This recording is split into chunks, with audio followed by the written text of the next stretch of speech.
The chevron locks echoed through the gate room like a countdown to the unknown, each metallic clang a promise that the universe was far larger and stranger than anyone had imagined.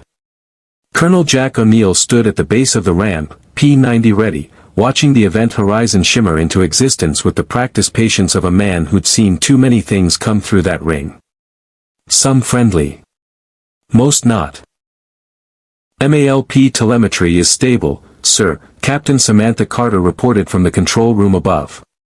P3X-774 shows breathable atmosphere, temperate climate, no signs of Goa'uld technology or recent gate activity. Recent being the operative word, O'Neill muttered. He glanced at TLC, who stood beside him with staff weapon ready, then at Daniel Jackson, who was already adjusting his glasses in that way that meant he'd found something interesting in the probe data. Actually, Jack, there's something unusual, Daniel said, descending the control room stairs with a data pad. The MALP picked up a metallic signature about 2 clicks from the gate. Geometric shape, definitely artificial, but the composition doesn't match any Goa'uld alloy we've catalogued. Which means it could be ancient, Asgard, or some system lord's new toy, O'Neill said. Carter. I'd like to take a look, sir. If it's ancient technology, we can't leave it for the Goa'uld to find. O'Neill sighed. Why do I feel like this is going to be one of those days? He keyed his radio. General Hammond, SG-1 is proceeding through the gate. If we're not back in 4 hours, send flowers. Understood, Colonel, Hammond's voice crackled back. Good luck. The wormhole's surface rippled like vertical water as O'Neill led his team through.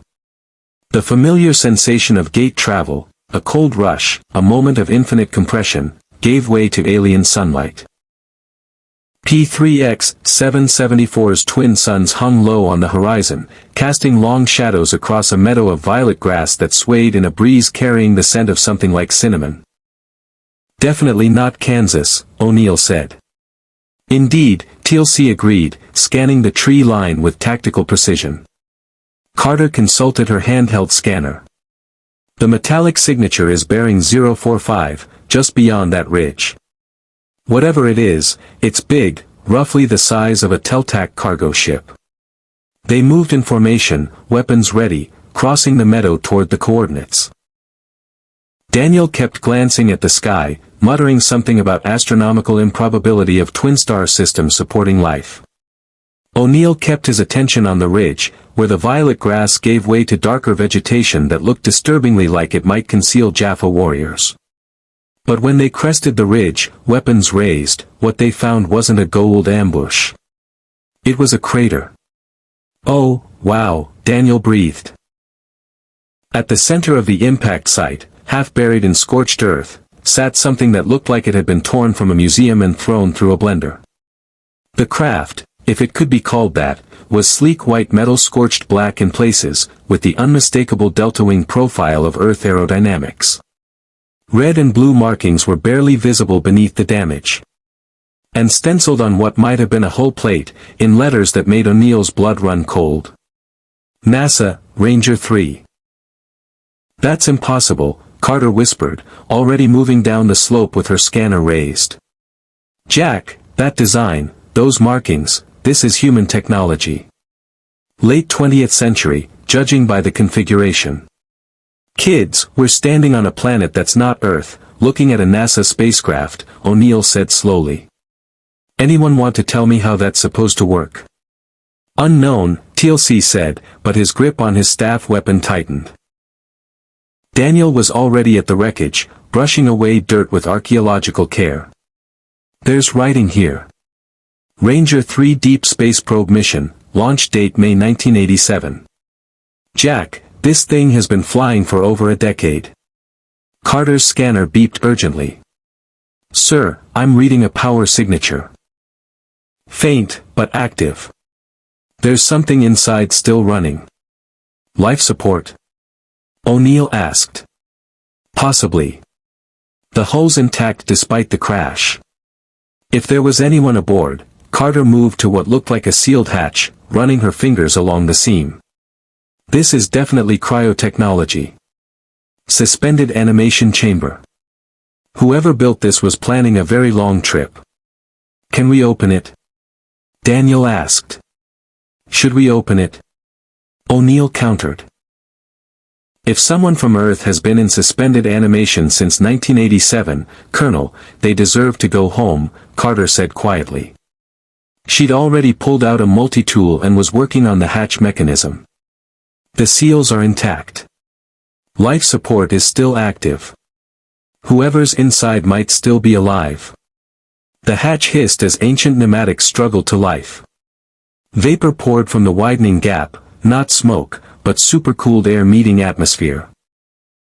O'Neill aimed his P-90 at the opening, because years of experience had taught him that surprises through sealed doors were rarely pleasant. The pod interior was cramped, bathed in the soft blue glow of failing systems. And strapped into an acceleration couch, Frost still clinging to his 1980s-era flight suit, was a man. "Oh my God," Daniel said. "He's real." Carter was already checking vital signs, her medical training overriding her scientific shock.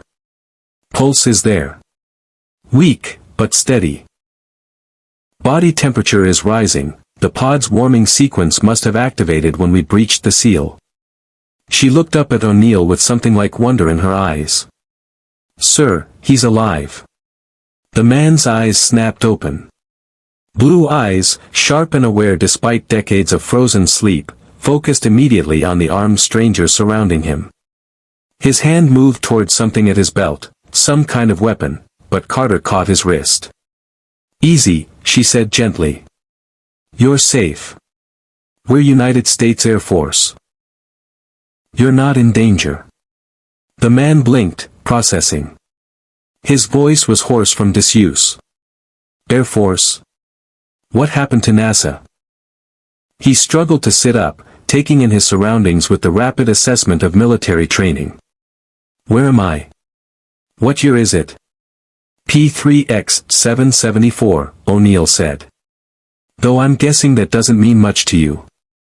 As for the year, son, it's 1999. You've been out here a while." 12 years, the man said, doing the math instantly. His jaw tightened. The mission was supposed to be 18 months. Something went wrong with the trajectory calculations. He focused on O'Neill, reading the rank insignia. "Colonel, I'm Captain William Rogers, NASA Deep Space Program. My last memory is passing through some kind of spatial anomaly near Jupiter's orbit." After that, he gestured at the pod. "I guess the cryo-systems did their job." "Captain Rogers," Carter said carefully, "you're not near Jupiter anymore. You're not even in our solar system. You're on a planet several thousand light-years from Earth." Rogers stared at her. Then at the alien sky visible through the hatch. Then back at O'Neill. "Colonel, I don't know what kind of classified operation this is, but that's impossible. There's no technology that can." "Captain," TLC interrupted, his deep voice carrying absolute certainty, "you have traveled through the CHOP AI. The Stargate. A device built by an ancient race to connect worlds across vast distances. You are far from your home." Rogers looked at the massive Jaffa warrior. The gold emblem on his forehead, the alien weapon in his hands, and O'Neill watched the captain's world reshape itself in real time. The man had woken expecting to be late for a debriefing. Instead, he'd woken to find that science fiction was just science. "Okay," Rogers said slowly, with the kind of adaptability that O'Neill recognized from good soldiers. "I'm going to need a serious briefing. And coffee. Do you people still have coffee in the future?" Despite everything, O'Neill smiled. "Captain, we're going to get along just fine." He keyed his radio. "Hammond, this is O'Neill. We've got a situation. Send a medical team through the gate. We're bringing home a piece of NASA history, and he's still breathing. If you want to see more characters enter different universes, hit that subscribe button and drop the name of a character and the universe you'd want to see them in down in the comments below. Indeed. The Stargate shimmered to life on P3X-774 as the rescue team arrived. Captain William "Buck" Rogers, still unsteady on feet that hadn't touched ground in over a decade, walked toward the event horizon with SG-1 flanking him. He paused at the threshold, staring at the rippling vertical pool of impossible physics. "This is really happening," he said. "Welcome to the Stargate program," Captain O'Neill said. "Try not to think about the science too hard. It'll give you a headache." Buck Rogers stepped through the gate and into a war that had been raging since before humanity learned to write. He just didn't know it yet. The iris spiraled open as SG-1's IDC transmitted, and Buck Rogers emerged from the event horizon into organized chaos. Klaxons blared. Armed guards leveled weapons at the gate. A medical team rushed forward with a gurney while technicians shouted readings from stations he couldn't begin to understand. The gate room itself. A massive concrete chamber buried inside what looked like a mountain, hummed with the kind of industrial military precision Buck recognized from his Air Force days. Except his Air Force days had involved F-4 Phantoms and slide rules, not whatever technology was powering a wormhole to another planet. "Stand down," O'Neill called to the guards. "He's friendly." "Probably." "I'm feeling real confident about that, probably, Colonel," Buck said, but he raised his hands anyway as the medical team surrounded him. A dark-haired woman in BDUs with captain's bars approached, medical scanner in hand. "Captain Rogers, I'm Dr. Janet Fraser, Chief Medical Officer. I need you to come with me for a full examination. 12 years in cryo-sleep, we need to make sure there aren't any complications." "Doc, I feel fine. Better than fine, actually." Buck flexed his hands, testing muscle response. The cryopod had done its job remarkably well. Whatever NASA put in that sleep cocktail, it worked. "Nevertheless," Fraser said with the kind of gentle steel that brooked no argument, "you're going to the infirmary. Colonel O'Neill can debrief you after I've cleared you." Buck glanced at O'Neill, who shrugged. "Don't look at me. I don't argue with Doc Fraser. Nobody wins." 2 hours later, Buck sat in the infirmary wearing borrowed BDUs while Fraser reviewed test results that apparently confirmed he was, against all probability, in perfect health. Through the observation window, he watched personnel move through corridors with the efficient purpose of a military installation running at full capacity. Everything looked normal. Standard military protocol, familiar hierarchies, even the coffee smelled right. But the briefing materials Daniel Jackson had left him told a very different story. Classified, top secret, compartmentalized. Stargate Program Overview. Origin, ancient alien device discovered in Giza, 1928. Function, instantaneous travel to network of similar devices across the galaxy. Primary threat, the Goa'uld, parasitic aliens posing as gods. Buck read the words 3 times. Then he looked at the attached photos, snake-like creatures, human hosts with glowing eyes, pyramid ships that looked like they'd been ripped from Egyptian mythology and given energy weapons. It read like the worst kind of pulp science fiction. Except he'd just walked through a wormhole to an alien planet. "Captain Rogers." A stern voice interrupted his reading. Buck looked up to find a man in Air Force blues with 2 stars on his shoulders standing in the doorway. Everything about him radiated command presence. "I'm Major General George Hammond, Commander of Stargate Command. Welcome back to Earth." Buck stood, snapping to attention out of pure instinct. "Sir." "Thank you, sir. Though I'm still wrapping my head around the back to Earth part involving travel through some kind of alien subway system." Hammond's expression softened fractionally. "At ease, Captain. I imagine this has been a difficult adjustment. Dr. Fraser tells me you're in remarkable condition considering your extended suspension. The pod did its job, General. NASA builds good equipment." Buck gestured to the briefing materials. "Sir, I need to know, is this real? These Goa'uld, the threat assessment, the fact that humanity's been at war with alien parasites for the better part of a decade? It's real, Captain. All of it. Hammond moved to the window overlooking the gate room, where technicians were running diagnostics on the massive ring. In 1996, we reactivated the Stargate. Since then, we've made contact with hundreds of worlds, established alliances, and faced threats that make our worst Cold War nightmares look tame. The Goa'uld have enslaved most of the human populations in this galaxy.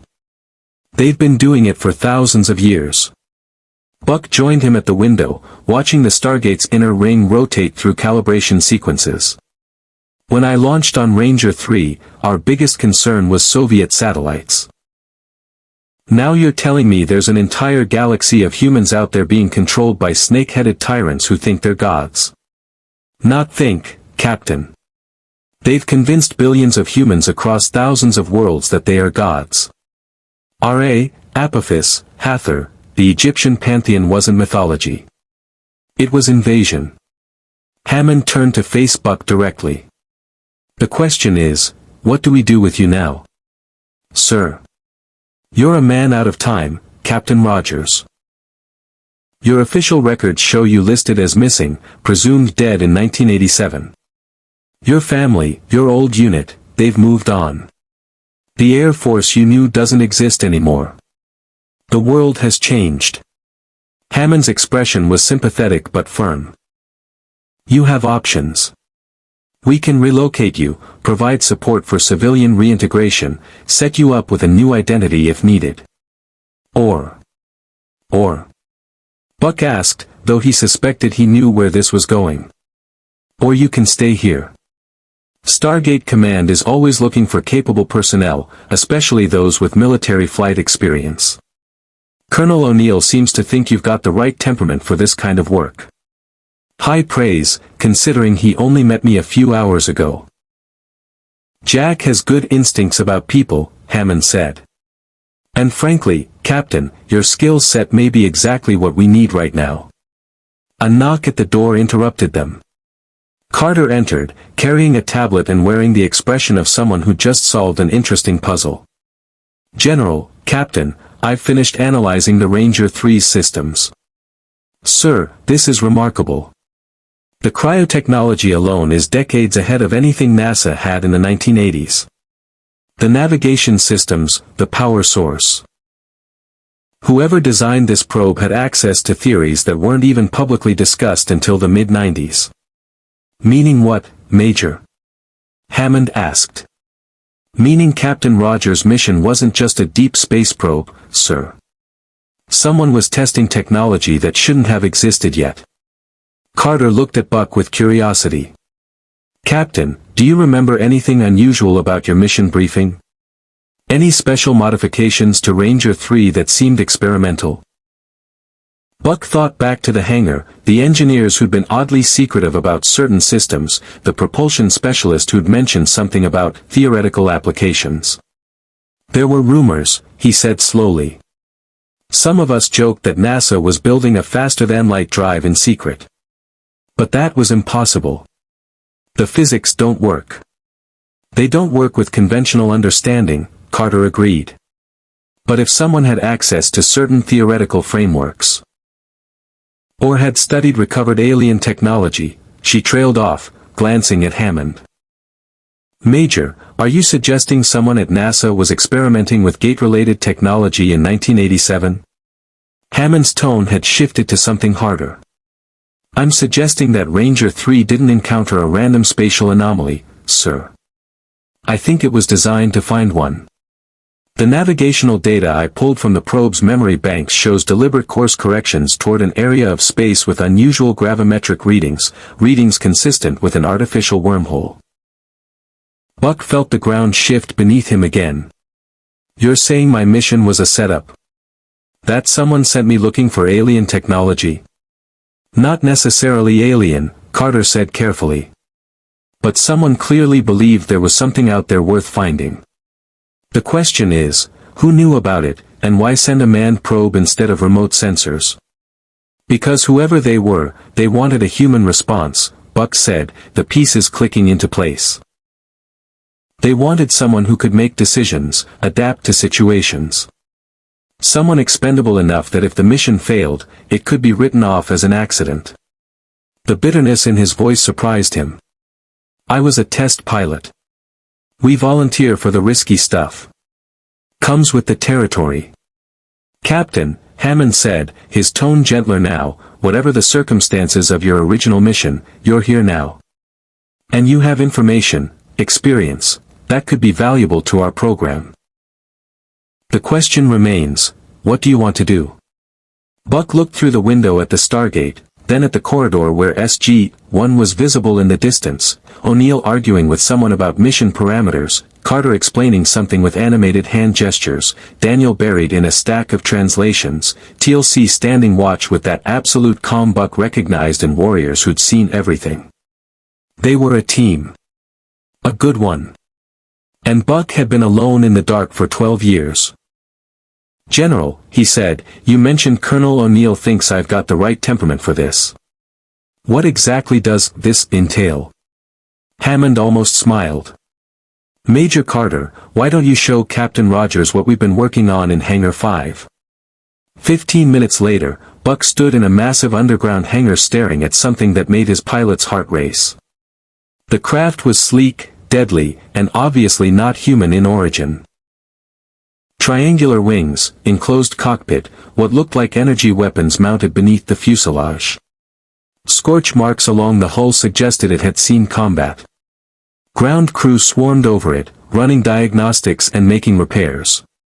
Goa'uld Death Glider, Carter explained, clearly enjoying Buck's reaction. We captured it 6 months ago during a mission on Chulak. Since then, we've been trying to reverse engineer the systems. The problem is, we're astrophysicists and engineers, we understand the theory. But we don't have anyone who can actually fly one in combat conditions.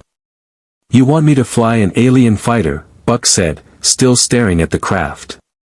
We want you to help us understand how to fight them, Carter corrected. The Goa'uld have air superiority on most worlds they control. Their gliders are faster and more maneuverable than anything we can deploy through the gate.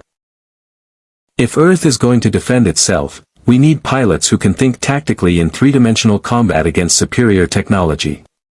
Buck walked closer to the Death Glider, running his hand along the wing surface. The metal was warm to the touch, humming with residual power. Every instinct screamed that this was dangerous, experimental, probably going to get him killed. It was exactly the kind of flying he'd lived for. General, he called back to Hammond, who'd followed them to the hangar, I've got a question. When Colonel O'Neill said you're looking for people with the right temperament, did he mention I've got a habit of bending regulations when the situation calls for it? He may have mentioned something along those lines, Hammond said dryly. He also mentioned you had the adaptability to wake up in an impossible situation and immediately start problem solving instead of panicking. That's the temperament we need, Captain. Buck looked at the Stargate program stretched out before him, alien technology, impossible missions, a war that spanned galaxies. He'd spent 12 years frozen, dreaming of getting home. But home had moved on without him. His family thought he was dead. His career was ancient history. The world he knew was gone.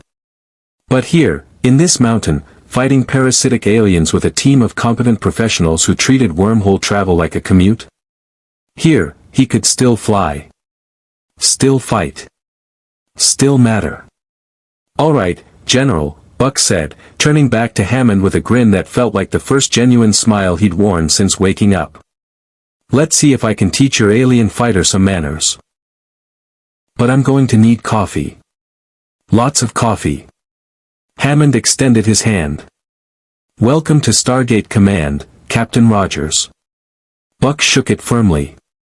Call me Buck, sir. Everyone does. Behind them, the Death Glider systems powered up for another test sequence, and Buck Rogers, pilot out of time, found his purpose in a universe that had moved on without him but still needed someone willing to take the stick and fly straight into the impossible. The Death Glider's cockpit smelled like ozone and something Buck couldn't identify, probably whatever the Goa'uld used for hydraulic fluid. He sat strapped into the pilot's seat, hands hovering over controls that looked like they'd been designed by someone who'd never met a human being. Crystalline interfaces pulsed with amber light. The heads-up display flickered with symbols that might have been targeting information or might have been ancient curse words for all Buck could tell. "Okay, Major," he said into the radio headset Carter had rigged up, "walk me through this one more time. Because from where I'm sitting, this looks less like a fighter cockpit and more like an Egyptian light show." Carter's voice crackled through the speakers, equal parts amused and focused. The Goa'uld design philosophy prioritizes intimidation over ergonomics. But the basic principles are the same as any aircraft: thrust, attitude control, weapons systems. The neural interface does most of the heavy lifting once you understand the symbology. Neural interface, Buck repeated, looking at the headband device the engineers had placed on his forehead. "You're telling me this thing reads my mind?" "More like it interprets neurological impulses and translates them into control inputs," Carter explained. "In theory, it should make the craft respond to your intent almost before you consciously command it." The Goa'uld host symbiotes do this naturally through their connection to the host's nervous system. "We've had to rig a workaround." "In theory," Buck muttered. "My favorite words in experimental flight testing." From the observation deck above the hangar, O'Neill's voice cut through. "Carter, how sure are we this isn't going to, explode or melt his brain or something equally unpleasant?" 73% certain, sir." 73. "That's it?" "It's a Goa'uld fighter, Colonel. We're working with incomplete data." "Buck, you don't have to do this," O'Neill called down. "We can find another way to gather flight data." Buck ran his hands over the control interfaces, feeling the alien technology hum beneath his fingertips. This was what he'd trained for, not specifically flying snake-headed alien death machines, but pushing the envelope, testing the limits of what was possible. "Colonel, I've flown experimental aircraft that had a coin flip chance of getting off the ground." 73% sounds downright optimistic. "I like him," O'Neill said to someone off mic. "He's either very brave or very stupid." "Both, usually," Buck replied with a grin. "Okay, Major Carter, let's light this candle. Initiating power sequence, now." The Death Glider came alive beneath him. The crystalline controls blazed brighter, and Buck felt something like static electricity dance across his scalp where the neural interface made contact.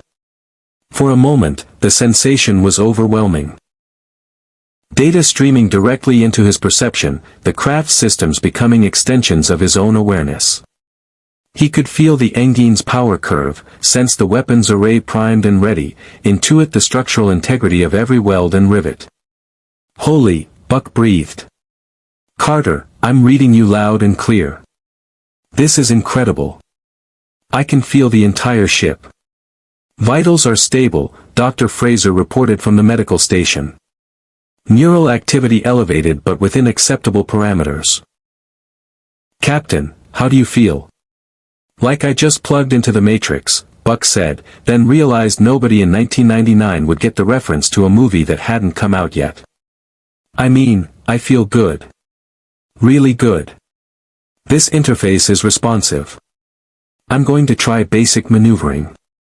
He thought about lifting off, and the Death Glider responded instantly, too instantly. The craft shot upward 15 feet before Buck's reflexes caught up and he throttled back, settling into a hover that wobbled like a drunk hummingbird. "Easy," Carter coached. "The neural interface is sensitive. Think in terms of gentle suggestion rather than direct command. The craft wants to respond to your intent, but you need to modulate the input." Buck took a breath, centering himself the way he'd learned in his first flight training. Intent without force. Purpose without desperation. He thought about smooth elevation, controlled ascent, and the Death Glider rose gracefully this time, hovering 20 feet above the hangar floor with barely a tremor. "That's it," Carter said, excitement evident in her voice. "You're getting it. Try lateral movement." Buck shifted his attention, imagining the craft sliding right.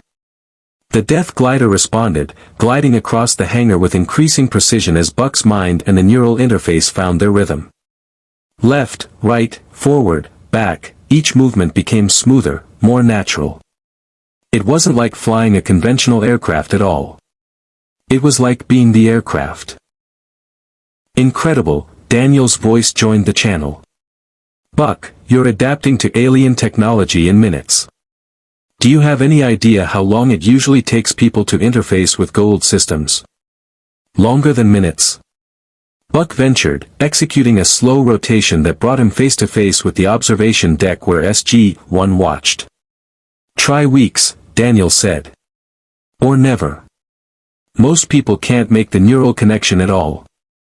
TLC's deep voice rumbled through the speakers. Captain Rogers demonstrates the natural aptitude of a true warrior. The Goa'uld would have prized such a pilot for their Jaffa armies. Let's not give them any ideas, O'Neill said. Buck, you're doing great, but we need to know if you can handle combat maneuvers. Carter's programmed a basic evasion sequence. Think you can keep up with a computer? Buck felt his competitive instincts kick in. Colonel, I've been out flying computers since before computers could fly. Bring it on. The hangar's holographic system activated, projecting 3 simulated Death Gliders in formation above Buck's position. They opened fire immediately, not real weapons, but laser designators that registered hits on Buck's hull sensors. Alarms screamed in his ears as the simulated enemy bore down. Buck didn't think. He reacted. The Death Glider inverted, diving beneath the attack vector while rolling 90 degrees. The neural interface translated his combat instincts into movement faster than conscious thought. Barrel roll, hard climb, inverted turn that would have grayed out a normal pilot but felt natural with the Goa'uld inertial dampeners compensating for G-forces. Contact left. O'Neill called, feeding him tactical data.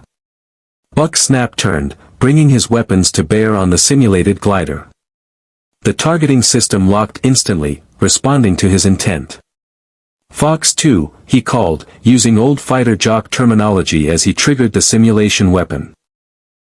The holographic enemy exploded in a cascade of light. 2 more to go. The remaining simulated gliders split, trying to bracket him. Standard fighter tactics, divide his attention, attack from multiple vectors. Buck had seen this play before. He throttled forward, charging directly at the nearest hostile while keeping the other in his peripheral awareness. At the last second, he rolled inverted and dove, using the hangar's vertical space to break their attack solution. He's good, O'Neill observed. He's better than good, Carter said, watching her displays. Sir, his reaction time is 0.3 seconds faster than our best simulation runs. He's not just flying the glider, he's anticipating the AI's patterns. Buck pulled into a climbing spiral, lining up on the second glider. Patterns are predictable, he said, voice calm despite the high-speed maneuvering. Computers follow rules. Good pilots break them. He fired, scoring another simulated kill. The last glider went aggressive, closing to knife fight range with weapons blazing. Buck jinked left, right, dove, climbed, every evasion bringing him fractionally closer to a firing solution. The neural interface made the Death Glider an extension of his will, responding to intentions he barely formed. He could feel the enemy's position through the craft's sensors, intuit its attack vectors through the flow of combat. It was like dancing with death, and Buck had always been a good dancer. Got you, he whispered, and triggered the final shot. The third simulated glider disintegrated. The hangar fell silent except for the Death Glider's engines. Buck brought the craft down to a gentle landing, the neural interface singing with the satisfaction of a perfectly executed mission. When he finally disconnected the headband and climbed out of the cockpit, his legs were shaking, not from fear, but from pure adrenaline rush. SG-1 met him at the bottom of the ladder. O'Neill was grinning like he'd just won a bet. Well, Captain Rogers, I think we can safely say you've still got the touch.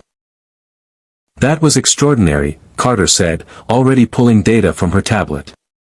Your integration time with the neural interface was 40% faster than any previous test. And those maneuvers, some of them violated the manufacturer's recommended tolerances.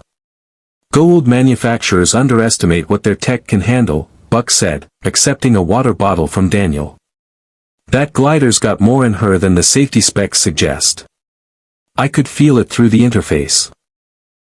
Indeed, TLC said, regarding Buck with something that might have been respect.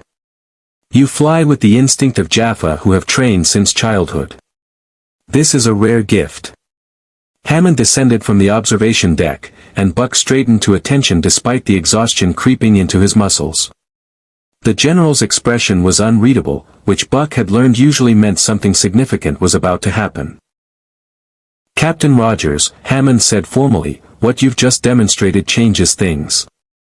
The Goa'uld's air superiority has been one of our greatest tactical disadvantages. If you can train others to fly captured gliders, or better yet, help Major Carter's team develop Earth-based fighters that incorporate what you've learned, we might finally have a way to challenge them in their own domain. Sir, I'd be honored, Buck said. But I'm going to need more stick time, more data on how these systems integrate with human pilots. And eventually, we're going to need more than one glider if we're talking about building an actual fighter squadron.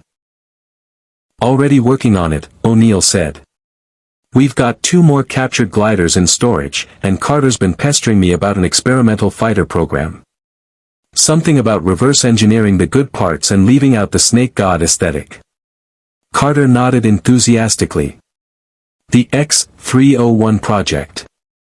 We've been trying to combine captured Goa'uld technology with human engineering.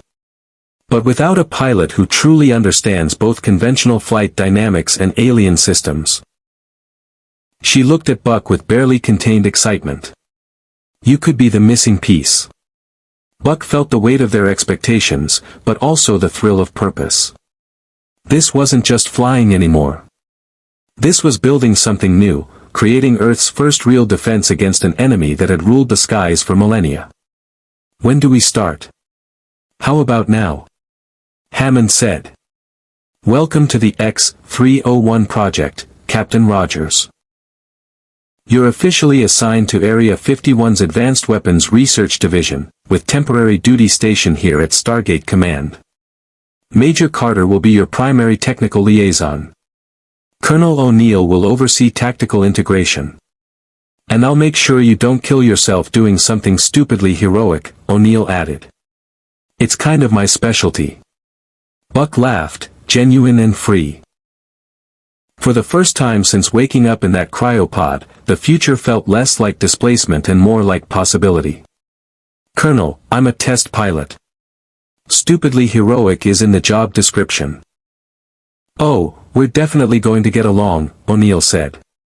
As SG-1 headed toward the briefing room to discuss integration plans, Buck took one last look at the Death Glider sitting silent in the hangar. Somewhere out there, system lords commanded fleets of these craft, using them to terrorize worlds and maintain their grip on enslaved populations. But now Earth had a pilot who could fly them. And more importantly, a pilot who could teach others to fight back. The Goa'uld were about to learn that their monopoly on the skies was over. The Stargate's chevrons locked in sequence, a sound Buck had heard a dozen times now, but still sent a thrill down his spine. Each clang meant another world, another mission, another chance to prove that Earth belonged among the stars. He stood in the gate room wearing borrowed tactical gear, P-90 slung across his chest, watching the event horizon stabilize into its impossible vertical pool. Nervous? O'Neill asked, checking his own weapon with practiced efficiency. Excited, Buck corrected. I've been studying your mission reports for 2 weeks. Time to see it firsthand. P4X-221, Daniel said, consulting his notes. Local population calls it Shavara. Bronze Age tech level, no Goa'uld presence detected in recent surveys. We're hoping to negotiate a trade agreement, their mineral deposits for medical supplies and basic technology. Standard diplomatic mission, Carter added, adjusting the pack containing her geological survey equipment. Should be straightforward. TLC raised an eyebrow. In my experience, O'Neill's missions are rarely straightforward. Thank you for that vote of confidence, TLC, O'Neill said dryly. He turned to Buck. Standard rules apply, stay close, follow my lead, don't eat anything Daniel hasn't identified as safe. And if someone starts glowing or acting possessed, shoot first and let Carter figure out the science later. Got it, Buck said. No glowing people, no mystery food, stay frosty. You're going to fit right in, O'Neill said, then keyed his radio. General Hammond, SG-1 is ready. Godspeed, Colonel, Hammond's voice echoed from the control room. They stepped through the gate into brilliant sunlight.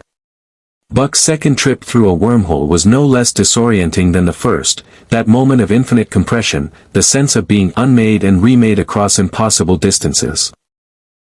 Then his boots hit solid ground, and he was standing on alien soil under a sky that was definitely not Earth's. Shavara's twin moons hung visible even in daylight, pale crescents against azure. The gate stood on a stone platform overlooking a valley where neat agricultural plots stretched toward a walled settlement. In the distance, Buck could see figures moving between buildings.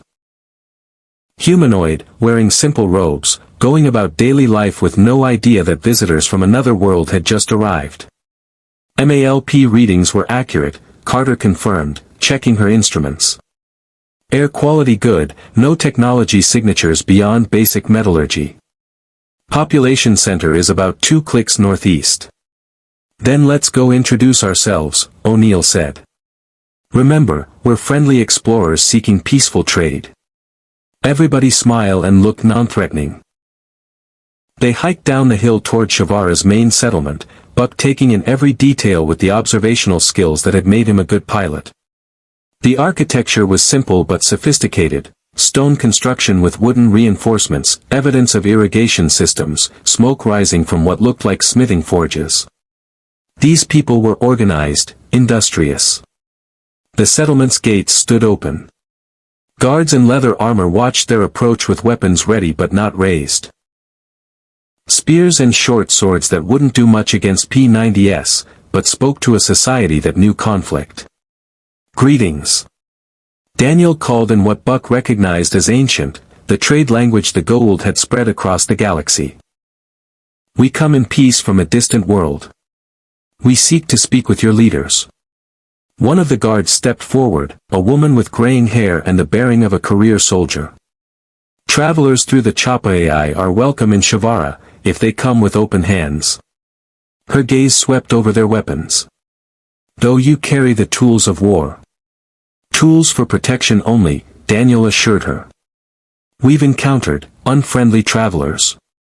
But we mean your people no harm. The guard considered this, then nodded.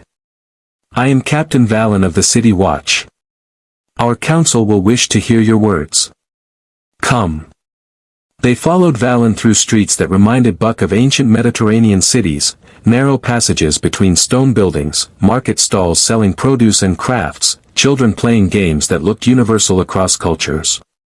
The locals watched them with curiosity but not fear, which Buck took as a good sign. The council chamber was a circular building with open sides, allowing breeze to flow through. 5 elders sat on curved benches, wearing robes that designated status. Daniel handled the initial diplomacy, explaining Earth, the Stargate, the threat of the Goa'uld without terrifying them.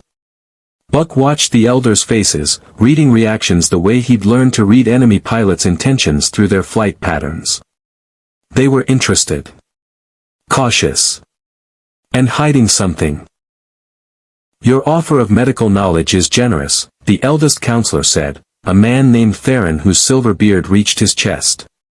But Shavara has little need of weapons or defense against sky raiders. We are protected. Protected how? Carter asked, genuine curiosity evident. We didn't detect any Goa'uld technology in orbit or defensive systems around the settlement. Theron exchanged glances with his fellow counselors. Not all protection comes from devices and weapons, travelers. Some comes from arrangements. Buck felt his pilot instincts trigger, the same sixth sense that had saved his life in combat. Something was wrong here. O'Neill felt it too. His hand drifted casually toward his sidearm. What kind of arrangements? Before Theron could answer, a sound split the air, high-pitched engines, growing rapidly louder. Buck's head snapped up, and his blood ran cold. Death Gliders. 3 of them, dropping out of high orbit in attack formation. Contact. Buck shouted, already moving. Goa'uld fighters inbound, bearing northeast, altitude 2,000 meters and descending fast. The council chamber erupted into chaos. Civilians screamed and ran for cover. The guards scrambled for weapons that would be useless against energy cannons. SG-1 moved as a unit, O'Neill barking orders as they sprinted for defensive positions. So much for no Goa'uld presence, O'Neill snarled. TLC, what are we looking at? TLC's staff weapon was already charged and ready. 3 Death Gliders in standard Jaffa attack pattern. They are preparing for a strafing run. Buck scanned the sky, his training taking over. The gliders were in a delta formation, their weapons charging with amber light. He recognized the attack profile, intimidation first, surgical strike second. They weren't here to level the settlement. They were here to send a message. They're going to strafe the gate platform, Buck said with certainty. Standard Goa'uld tactic, destroy the enemy's escape route, then negotiate from superior position. Peachy, O'Neill said. Carter, can we dial out before they hit? Carter was already working her portable DHD remote. Negative, sir. The gate's too far away and those gliders will be in range in 30 seconds. Then we make them regret coming down here, O'Neill decided. Buck, you've flown these things. Any weaknesses we can exploit with small arms? Buck's mind raced through everything he'd learned in the Death Glider simulator. Ventral surface, right behind the cockpit. That's where the main power conduit runs. Hit it hard enough and you can overload the systems. But you'd need sustained fire and perfect aim. Or a very large boom, O'Neill said, pulling C4 from his pack. The lead Death Glider screamed over the settlement, its energy cannons lighting up the sky. Explosions tore through the market district, not random destruction, but carefully aimed shots that demolished buildings while minimizing casualties. A warning, exactly as Buck had predicted. Captain Valen appeared beside them, face pale but determined. This is our protection, she said bitterly. Lord Khepri demands tribute every harvest season. In exchange, he leaves us in peace. We hoped you might help us break free of his tyranny. Khepri, TLC growled. A minor system lord who models himself after the scarab god. He commands only 3 Hatak vessels and relies on terror tactics rather than military might. Well, his terror tactics are working pretty well right now, O'Neill said as another glider made its pass, its cannons tearing up the gate platform. Buck, you said these things have a weakness. How close do we need to be? Buck watched the gliders circle for another attack run, his pilot's brain calculating vectors and velocities. Close enough to hit a moving target at 200 meters. Which means the lead glider banked hard, lining up for another strafing run. But this time, it was heading directly toward the council chamber. Directly toward them. Scatter. O'Neill commanded. Buck ran, but his eyes stayed on the glider. The pilot was good, maintaining formation discipline while executing precision attacks. But good pilots followed patterns, and patterns could be predicted. The glider's weapons charged, amber light building to lethal intensity. Buck dove behind a stone column as energy blasts chewed through the council chamber, reducing ancient wood to splinters and ash. The heat washed over him, close enough to singe hair. But in that moment of passing, Buck saw something the glider pilot couldn't have known he'd notice. The ventral panel was damaged. Scorch marks and microfractures suggested recent combat or maintenance failure. That power conduit wasn't just vulnerable, it was already compromised. "O'Neill!" Buck shouted over the chaos. "The lead glider's been damaged. Ventral conduit is failing. One good hit and it'll cascade." "One good hit with what?" O'Neill called back. "In case you hadn't noticed, we're a little light on anti-aircraft missiles." Buck's gaze swept the settlement, looking for anything that could be weaponized. His eyes locked on the smithing forges he'd noticed earlier, furnaces hot enough to work metal, fueled by something that burned with intense heat. And stacked beside them, barrels of fuel oil. "I've got an idea," Buck said, already moving. "But it's going to require trust and very precise timing." "I'm listening," O'Neill said, following Buck's sprint toward the forges. "Those gliders are circling in a pattern.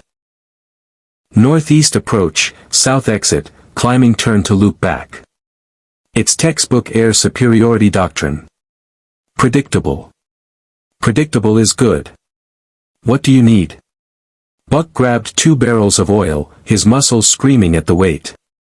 "I need you to trust me, I need these barrels on that rooftop," he pointed to a 3-story building along the glider's flight path, "and I need Daniel to make those pilots very, very angry so they break formation." O'Neill grinned, dangerous and feral. "Making bad guys angry is my specialty. Carter, TLC, get those barrels to the roof. Daniel, start shooting at them and yelling something about false gods. Buck, you better know what you're doing. I'm a test pilot, Colonel. This is the good kind of crazy." The plan came together in controlled chaos. TLC hauled barrels up a building ladder with Jaffa strength while Carter rigged detonators. Daniel stood in the center of the street, staff weapon raised, and did exactly what O'Neill ordered. He opened fire while screaming insults about Kepri's illegitimacy as a god. The Death Gliders took the bait. The lead pilot broke formation, diving toward Daniel in an attack run fueled by Goa'uld pride and fury. Buck watched from the rooftop, timing the approach. 3 seconds. 2 seconds. "Now," he shouted. The barrels tumbled off the roof, trailing detonation cord. They fell directly into the glider's flight path, and Buck saw the exact moment the pilot realized the trap. Saw the craft begin to pull up, saw the ventral surface exposed as physics and momentum fought the pilot's reaction time. Carter triggered the detonators. The fuel oil exploded in a fireball that engulfed the glider's undercarriage. The damaged ventral conduit, already weakened, couldn't handle the thermal shock. Energy cascaded through failing systems in a chain reaction of overloads. The Death Glider's engines screamed, its weapons discharged randomly, and then the entire craft tore itself apart in a spectacular explosion that rained debris across the settlement. The remaining 2 gliders scattered, their formation broken, their intimidation shattered. "That's one," Buck said, watching the burning wreckage fall. 2 more to go. O'Neill clapped him on the shoulder. "Okay, I officially like the way you think. Now let's get to the gate before they regroup and bring friends." But as SG-1 moved to retreat, Captain Valen stepped into their path. Behind her, the settlement's guards formed a line, not hostile, but determined. "Please," she said. "If you leave now, Kepri will destroy us for harboring those who killed his Jaffa. But if you help us fight, if you teach us to resist," her voice carried hope and desperation in equal measure, "we could be free." Buck looked at O'Neill, saw the calculation in the colonel's eyes. This wasn't their fight. Their mission was reconnaissance and trade, not revolution. But Buck had spent 2 weeks reading reports about the Goa'uld's tyranny, about enslaved populations, about the choice between safe retreat and costly freedom. He thought he knew which choice Jack O'Neill would make. "General Hammond's going to love this," O'Neill muttered. Then, louder, "Carter, dial the gate. We're bringing backup." He turned to Valen. "You want to fight for your freedom? Fine. But we do this right. Those gliders will be back with reinforcements. We've got maybe an hour to prepare. So let's make it count." As Carter began dialing Earth, Buck watched the two remaining Death Gliders retreat into high orbit, regrouping for their next attack. Somewhere up there, a minor system lord was learning that his easy tribute world had just become significantly less easy. And Buck Rogers, the pilot out of time, was about to teach the people of Shavara that the sky didn't belong to tyrants anymore. The Stargate's chevrons locked in reverse sequence as Carter transmitted their emergency signal. Buck helped the chevrons stack barricades while O'Neill coordinated defensive positions with the efficiency of someone who'd done this too many times. TLC stood watch, staff weapon tracking the sky where the two surviving Death Gliders maintained high orbit, circling like vultures waiting for the right moment to descend. SG-1, this is Hammond. The general's voice crackled through O'Neill's radio, tension evident even through the static. We received your signal. Status report. We've got a situation, sir, O'Neill replied, ducking behind a stone wall as he spoke. 3 Death Gliders attacked a settlement we were visiting. We splashed one, but the other 2 are regrouping. Local population is under Goa'uld tribute system, they're asking for help breaking free. A pause. Buck could almost hear Hammond weighing the tactical nightmare against the moral imperative. Colonel, your orders were reconnaissance and diplomacy, not engaging system lord forces. I'm aware, sir. But these people helped us, and now they're going to pay the price unless we do something about it. Request permission to hold position and provide defensive support until the threat is neutralized. Another pause, longer this time. Then, permission granted, but proceed with caution. I'm sending SG-3 and SG-5 as backup with heavy weapons. Major Carter, what's your tactical assessment? Carter moved to O'Neill's position, her scanner displaying orbital tracks. Sir, those Death Gliders are maintaining 20,000 meters altitude. Based on their holding pattern, I'd estimate they're waiting for reinforcement from the parent Hotak vessel. Once it arrives, we'll be facing significantly superior firepower. How long do we have? Hammond asked. Best guess. 45 minutes to an hour before the mothership achieves orbital position. Then you'd better make those minutes count. SG-3 and SG-5 are mobilizing now. Hammond out. Buck finished stacking the last barrel of forge oil. They'd scrounged every flammable liquid in the settlement, and joined O'Neill at the command position. Colonel, we need to address the elephant in the room. When that Hotak shows up, we're not fighting off 2 gliders anymore. We're fighting a vessel that can glass this entire settlement from orbit. I'm open to suggestions, O'Neill said. We need to take out those gliders before the mothership arrives, Buck said, his mind already working through attack vectors and probabilities. If we wait for them to come to us, we're fighting on their terms. But if we force their hand, make them commit before they're ready. TLC turned from his watch position. Captain Rogers speaks wisely. Goa'uld pilots rely on superiority of position and technology. They do not expect ground forces to engage in aggressive action. You want to bait them down here, O'Neill said, reading Buck's intention. Make them think we're vulnerable enough to be worth the risk. More than that, Buck said. I want to steal one. The statement hung in the air for a moment before Daniel, who'd been helping evacuate civilians, looked up with an expression somewhere between fascination and alarm. I'm sorry, did you just say you want to steal a Death Glider while it's trying to kill us? Not while it's trying to kill us, Buck clarified. After we disable it. Those pilots are circling because they're waiting for orders or backup. But if they see an opportunity, like us trying to evacuate through the gate, they'll break pattern to prevent our escape. Standard doctrine, cut off the retreat, then eliminate at leisure. Carter's eyes lit up with understanding. So we fake a retreat. Draw one glider down into an engagement envelope where we can disable it without destroying it completely. Then you hijack it, Buck finished. Get airborne, even the odds, and buy us time until reinforcements arrive. That's insane, Daniel said. That's brilliant, O'Neill countered. Also insane.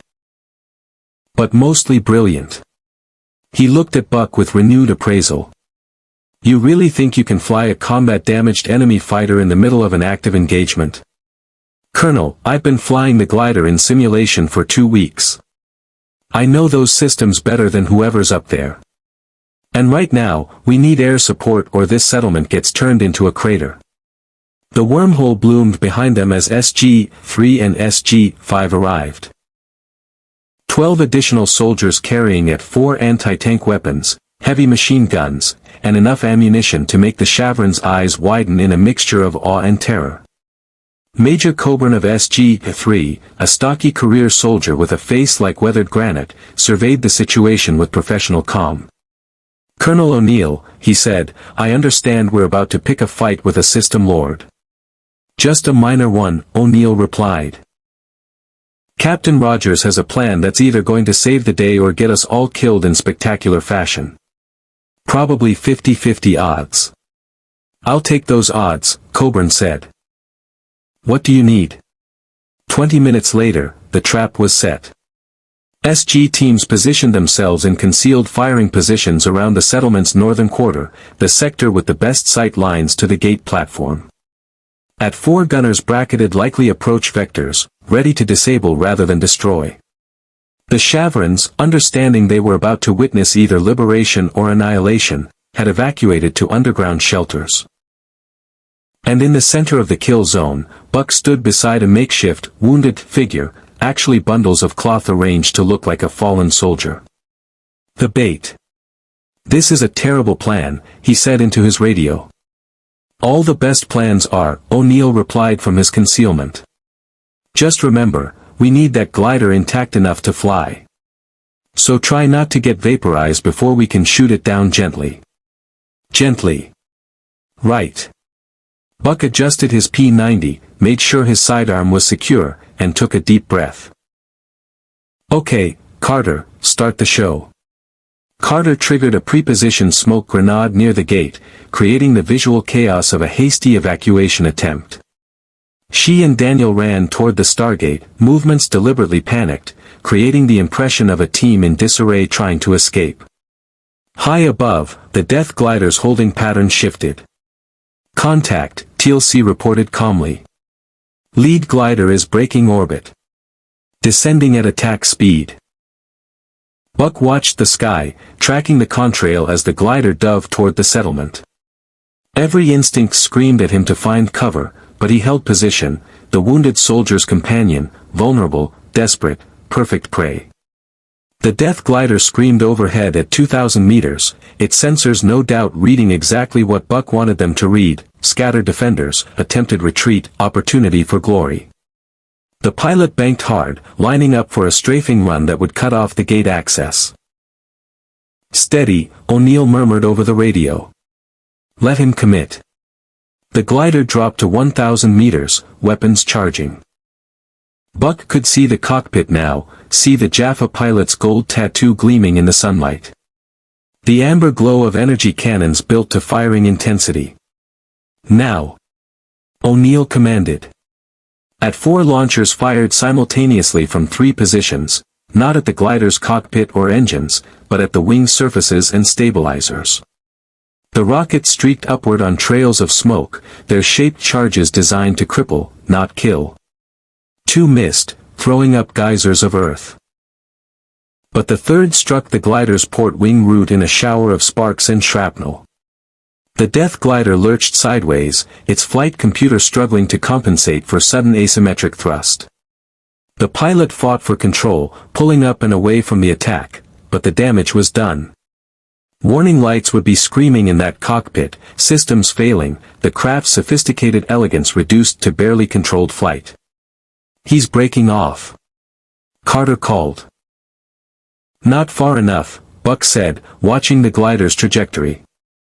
The pilot was good, already compensating, already plotting a landing approach toward the open ground east of the settlement where he could set down and call for extraction. But that landing site put him 200 meters from where Buck was standing. I'm going for it, Buck said, already moving. Buck, wait for. O'Neill O'Neill's protest cut off as Buck sprinted across the settlement square, P-90 bouncing against his chest, legs pumping with adrenaline-fueled speed that reminded him why he'd passed every physical qualification test the Air Force had ever thrown at him. The Death Glider touched down hard, its damaged landing strut collapsing with a shriek of tortured metal. The cockpit canopy was already opening, the Jaffa pilot emerging with staff weapon raised, scanning for threats. He spotted Buck at 50 meters. The staff weapon swung to target, and Buck dove behind a market stall as energy blasts tore through wood and stone. He came up firing, the P-90's burst catching the Jaffa in the shoulder, not enough to drop him through the armor, but enough to spoil his aim. TLC's staff weapon answered from Buck's left flank, the blast striking the Jaffa square in the chest. The enemy warrior went down, his weapon clattering across the stones. The glider! Buck shouted, already moving again. He reached the damaged craft in seconds, hauling himself into the cockpit before anyone could debate the wisdom of climbing into a partially destroyed alien fighter in the middle of a combat zone.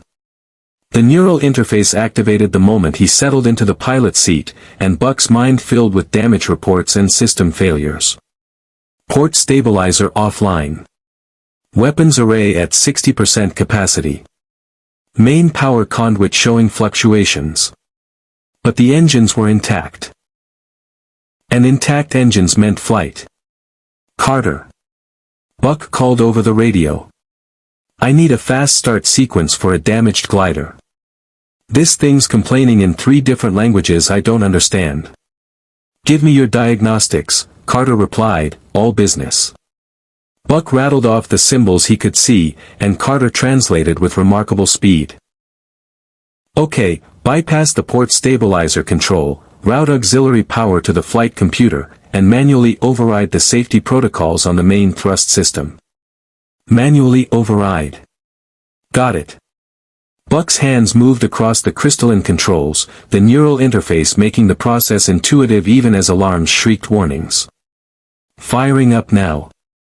The Death Glider's engines coughed, stuttered, then roared to life with a sound like angry gods. The craft lifted unevenly, the damaged wing making flight a constant battle against physics, but Buck had flown damaged birds before. You didn't test experimental aircraft without learning how to nurse a crippled machine through the sky. I'm airborne, he announced, fighting the controls as the glider climbed. Handling like a drunk elephant, but I'm airborne. Second glider is reacting, TLC reported. Descending at attack speed. He knows his wingman is compromised. Buck pulled into a climbing turn, ignoring the warnings as stressed systems protested the maneuver. Through the canopy, he saw the second Death Glider diving toward him, pilot intent on eliminating the stolen craft before it could become a threat. Well, Buck said to himself, let's see what you've got. The enemy glider opened fire, energy cannons tracking Buck's evasive maneuvers. Buck rolled hard right, the damaged wing screaming in protest but holding, letting the blasts pass through empty air. The neural interface fed him targeting data, and Buck realized with grim satisfaction that he'd been right about one thing, the Goa'uld pilot was following doctrine, predictable in his aggression. And predictable meant exploitable. Buck dove toward the settlement, using the buildings as cover, forcing the enemy to follow him low where maneuverability mattered more than speed. The pursuing glider matched his descent, weapons blazing, tearing chunks out of stone architecture as Buck jinked between obstacles. Little help would be nice. Buck called, barrel rolling around a tower. SG teams opened up with everything they had, at 4S, machine guns, even TLCS staff weapons sending energy blasts skyward. The second glider took multiple hits, its shields flaring with absorbed impacts, and the pilot was forced to divide his attention between attacking Buck and defending against ground fire. That moment of divided focus was all Buck needed. He pulled into a tight climbing loop that brought him directly behind the enemy glider, the neural interface calculating firing solutions faster than conscious thought. His damaged weapons array locked on, and Buck triggered the energy cannons. Amber light stabbed through the sky. The enemy glider's shields held for 3 seconds, then collapsed under sustained fire. The fourth blast punched through the starboard engine, and the Death Glider tumbled from the sky trailing smoke and flame. The pilot ejected at the last second, and Buck watched the Jaffa warrior parachute toward the ground where SG teams were already moving to capture him. 2 gliders down, Buck transmitted, his voice steady despite the adrenaline singing through his veins. How much time before that Hatak shows up? Sensors show an energy signature dropping out of hyperspace, Carter reported. Buck, you need to land. We can't fight a mothership with small arms and a damaged glider. But Buck was already scanning the sky, his pilot's instincts reading the tactical situation. Carter, how long to dial Earth and evacuate the settlement? Minimum 15 minutes to get everyone through the gate. But Buck. And how long before that Hatak achieves firing position? A pause. 10 minutes. Maybe less. Then we don't have time to run, Buck said. The damaged Death Glider vibrated around him, systems failing one by one, but the engines still responded. We need to buy time. Captain Rogers, Hammond's voice cut through the channel, grave and commanding, you are not engaging a Hatak vessel in a damaged Death Glider. That's suicide. Not engaging, General, Buck replied, pulling the glider into a climbing turn toward orbit. Stalling. There's a difference.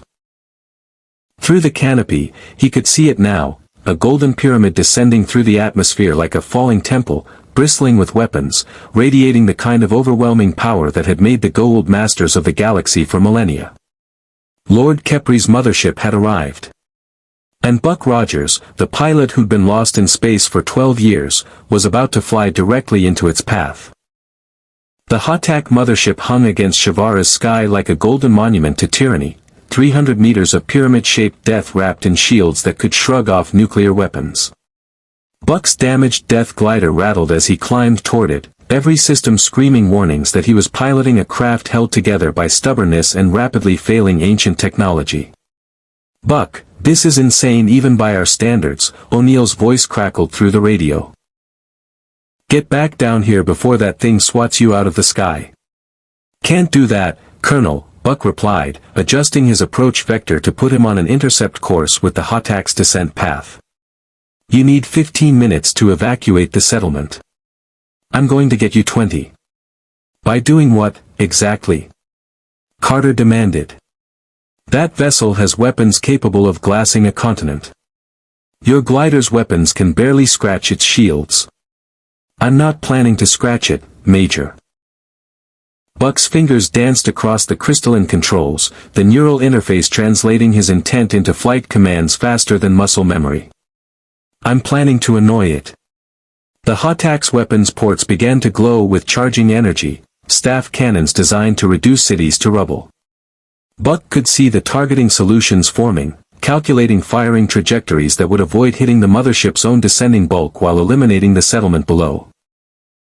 He had maybe 30 seconds before those cannons turned Shavara into a crater. All units, this is Rogers, Buck transmitted on the general channel. I'm going to make this ship very, very angry. When it starts shooting at me instead of you, use that time to get everyone through the gate. Clear. Crystal, O'Neill replied grimly. Don't die up there. That's an order. I'll do my best, sir. Buck pulled the glider into a vertical climb that made the damaged port stabilizer scream in metallic agony. The neural interface flooded his mind with warnings, structural integrity compromised, weapons array overheating, main power conduit at critical levels. But the engine still fired, and that was all Buck needed. He opened up with everything he had. Energy blast streaked from his cannons, hammering into the Hatak's shields in a light show of amber and gold. The shields held effortlessly, Buck might as well have been throwing rocks at a battleship, but the principle was sound. You didn't need to damage an enemy to get their attention. You just needed to insult them. Attention Lord Kepri, Buck transmitted on the general Goa'uld frequency Daniel had briefed him on, putting every ounce of contempt into his voice. This is Captain William Rogers of Earth. Your pilots fly like cargo haulers, your tactics are textbook predictable, and your ships look like they were designed by someone who failed geometry. If you want to prove otherwise, come get me. For a moment, nothing happened. Then the Hatak's descent slowed, its weapons ports rotating to track Buck's position.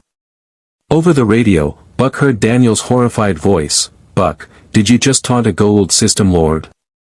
"Seemed like the thing to do," Buck replied, already rolling into evasive maneuvers. "Is it working?" The Hatak answered with a barrage of staff cannon fire that turned the sky into a web of energy blasts. More staff blasts followed, and Buck felt one graze his shields, a hit that drained power reserves already running on fumes.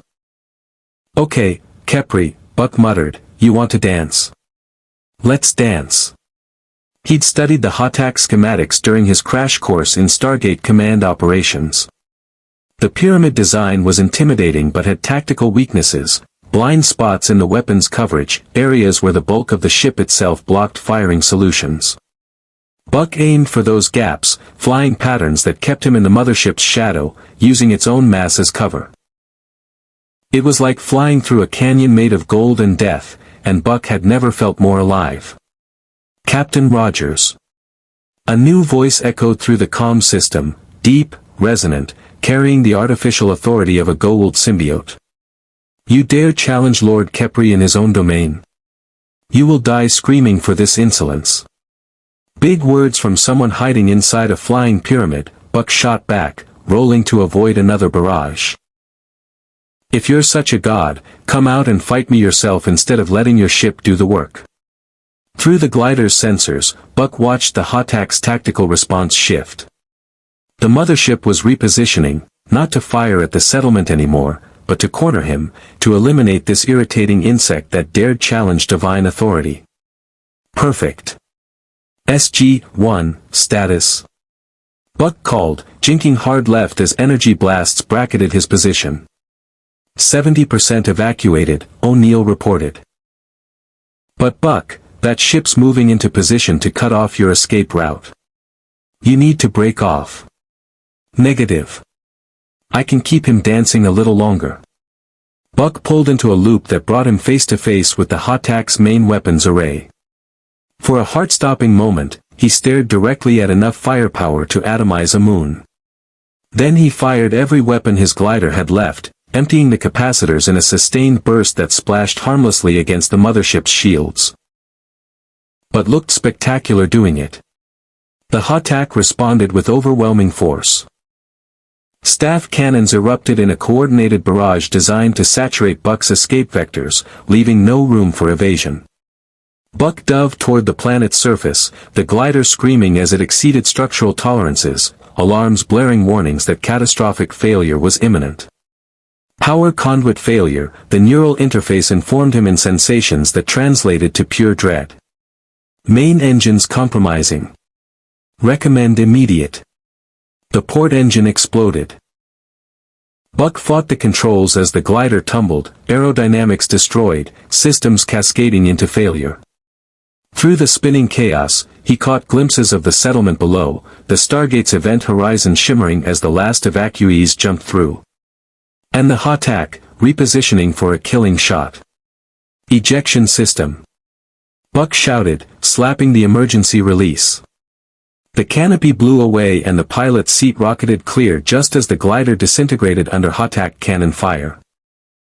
Buck tumbled through open air, wind tearing at his flight suit, the ground rushing up with terminal velocity. His hand found the emergency chute, Goa'uld gliders had them, Carter had made sure he knew where, and pulled. The parachute deployed with a jerk that nearly dislocated his shoulders. Buck gasped, swinging beneath the canopy, watching the burning wreckage of his stolen glider scatter across Shavara's farmland. Above, the Hatak loomed, its weapons tracking his descent. "I'm hit, I'm down," Buck transmitted, trying to steer toward the settlement. "Someone please tell me that gate's still open." "Gate's open, you crazy magnificent bastard," O'Neill replied. "But you've got a problem. You're going to land 200 meters from the platform, and that Hatak's lining up to finish you." Buck looked up at the golden pyramid, saw the weapons ports glowing with gathered energy, felt the weight of his choices settling over him like the parachute silk. He'd bought the time. The settlement was evacuated. Mission accomplished. Except for the part where he was about to become a smoking crater. Then TLC's voice cut through the channel, calm as stone. I have acquired Captain Rogers' position. Covering fire, now. The remaining SG teams opened up from concealed positions, their combined firepower hammering the Hotak's shields. It wasn't enough to damage, wouldn't even be enough to slow the mothership down. But it was enough to draw fire, to split Kepri's attention between the irritating ground forces and the falling pilot. Buck hit the ground hard, rolled, came up running despite legs that felt like rubber. The Stargate shimmered 200 meters away, might as well have been 200 miles with a Hotak targeting him, but he ran anyway because standing still meant dying. Staff cannon blasts tore up the earth behind him, each impact closer than the last. Buck's lungs burned, his muscles screamed, and some detached part of his mind noted that this was a hell of a way to die after surviving 12 years in cryo-sleep. 50 meters from the gate. The Hotak's main cannon charged, a gathering of energy that would leave nothing but glass where Buck was running. 25 meters. O'Neill appeared at the gate platform, P-90 raised, providing suppressing fire that was tactically useless but spiritually essential. 10 meters. The cannon fired. Buck dove through the event horizon, felt the wormhole's cold embrace, and tumbled out onto the SGC gate room floor just as a blast of energy that could have destroyed a city splashed against the iris behind him. The chevrons disengaged. The wormhole collapsed. Klaxons blared and guards surrounded the gate, weapons ready for pursuit that couldn't come. Buck lay on the metal ramp, chest heaving, every muscle trembling with exhaustion and adrenaline crash. Above him, O'Neill's face appeared, wearing an expression somewhere between fury and admiration.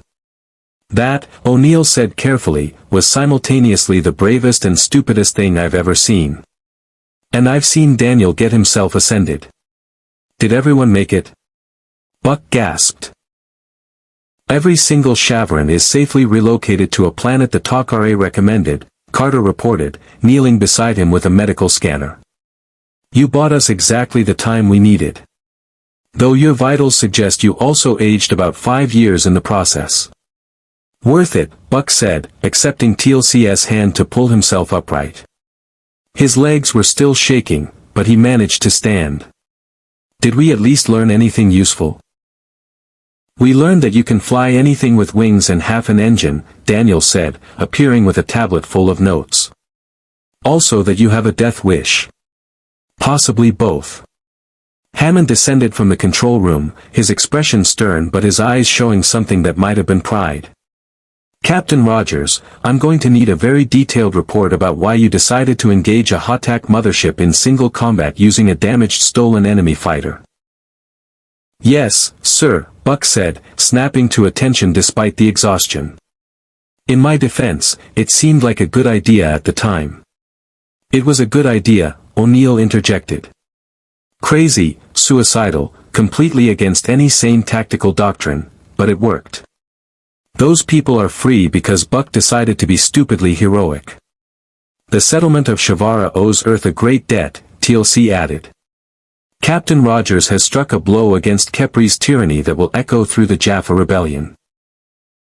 When word spreads that a Tauri pilot single-handedly disabled 2 Death Gliders and held off a Hotak, many will take notice. Great, Buck said. So I've made myself famous with people who want to kill me. That's exactly what I needed. Hammond's stern expression cracked into something almost resembling a smile. Welcome to the Stargate program, Captain. Where every mission that goes according to plan is followed by 3 that don't. He gestured toward the infirmary. Get checked out by Dr. Fraser. Then I want that report. And Captain? Sir. Good work today. Reckless, but good. As SG-1 escorted Buck toward the infirmary, Daniel leaned in conspiratorially. You know, when O'Neill recruited you, I'm pretty sure he didn't mean for you to adopt his specific brand of creative problem-solving on your very first mission. What can I say? Buck replied with a grin that felt earned. I'm a fast learner. Behind them, technicians were already analyzing the sensor data from the engagement, studying Buck's flight patterns, cataloging the HOTAC's tactical responses. The intelligence gained from one pilot's desperate gambit would inform Earth's defensive strategies for months to come. And somewhere in orbit around Shavara, Lord Kepri stared at reports of a single Tauri warrior who had challenged his divine authority and lived, and realized that Earth was becoming a problem that required more than tribute and intimidation to solve. The war was escalating. And Buck Rogers had just announced that Earth's pilots were ready to fight. 3 weeks after Shavara, Buck stood in Area 51's classified hangar, staring at something that looked like it had been designed by a committee of engineers who couldn't agree whether they were building a fighter jet or a flying saucer. The X-301 prototype gleamed under harsh fluorescent lights, sleek aerodynamic lines borrowed from Earth's best aerospace engineering, married to reverse-engineered Goa'uld technology that hummed with barely contained power. She's beautiful, Buck said, running his hand along the hull plating. She's a nightmare, Carter corrected, though her tone carried affection. Hybrid propulsion system using modified Death Glider engines. Naquata-enhanced hull armor. Adapted weapons array that should fire staff weapon energy blasts without requiring a Goa'uld host's Naquata-enriched blood to activate. She paused. In theory. Theory, Buck repeated. That word again. The X-301 program has been stalled for 8 months, Major Paul Davis said, emerging from the observation booth with a file folder thick enough to be a weapon. Davis was Pentagon liaison to the Stargate program, political officer with enough technical knowledge to be dangerous and enough clearance to make decisions that mattered. We've had 4 test pilots attempt qualification runs. 2 washed out during simulator training. The other 2 made it to actual flight test and barely survived when the Goa'uld systems rejected human neural interface protocols. Rejected how? Buck asked. Violently, Carter said. The hybrid control system created feedback loops that caused severe neurological trauma. We had to completely redesign the interface architecture. She gestured to a headband device that looked more sophisticated than the one Buck had used on the Death Glider. This is iteration 7. It should. Theory. Ought to. Buck smiled despite the litany of qualifiers. You folks really know how to sell a test flight. Captain Rogers, Davis said seriously, I need to be clear about something. The X-301 represents billions of dollars in research and Earth's best chance at achieving tactical parity with Goa'uld air superiority. But it's also killed the integration careers of 2 good pilots and hospitalized them for weeks. If you can't make this work, the program gets scrapped and we're back to relying on stolen enemy fighters. Buck looked at the X-301, then at Carter's hopeful expression, then at the file Davis carried, probably full of technical specifications, risk assessments, and liability waivers that would make a lawyer weep. When's the first test flight? Buck asked. You didn't even look at the specs, Davis protested. Don't need to. Major Carter built it, which means it's going to work. I just need to figure out how. Buck moved toward the ladder leading to the cockpit. Besides, after tangling with a HOTAC in a glider held together with duct tape and prayer, flying a purpose-built Earth fighter sounds downright relaxing. Carter practically glowed. I knew I liked you. 4 hours later, Buck sat in the X-301's cockpit running pre-flight checks while engineers swarmed over the craft, verifying systems, checking connections, making last-minute adjustments that probably should have been made before putting a pilot inside. The neural interface headband settled against his temples with a sensation like cool metal, different from the Goa'uld version, less invasive, more cooperative. How's it feel? Carter asked through the headset.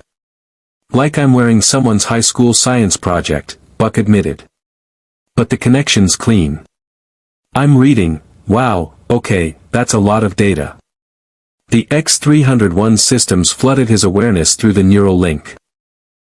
Not the overwhelming cascade of the pure Goa'uld interface, but a filtered stream that his human brain could actually process.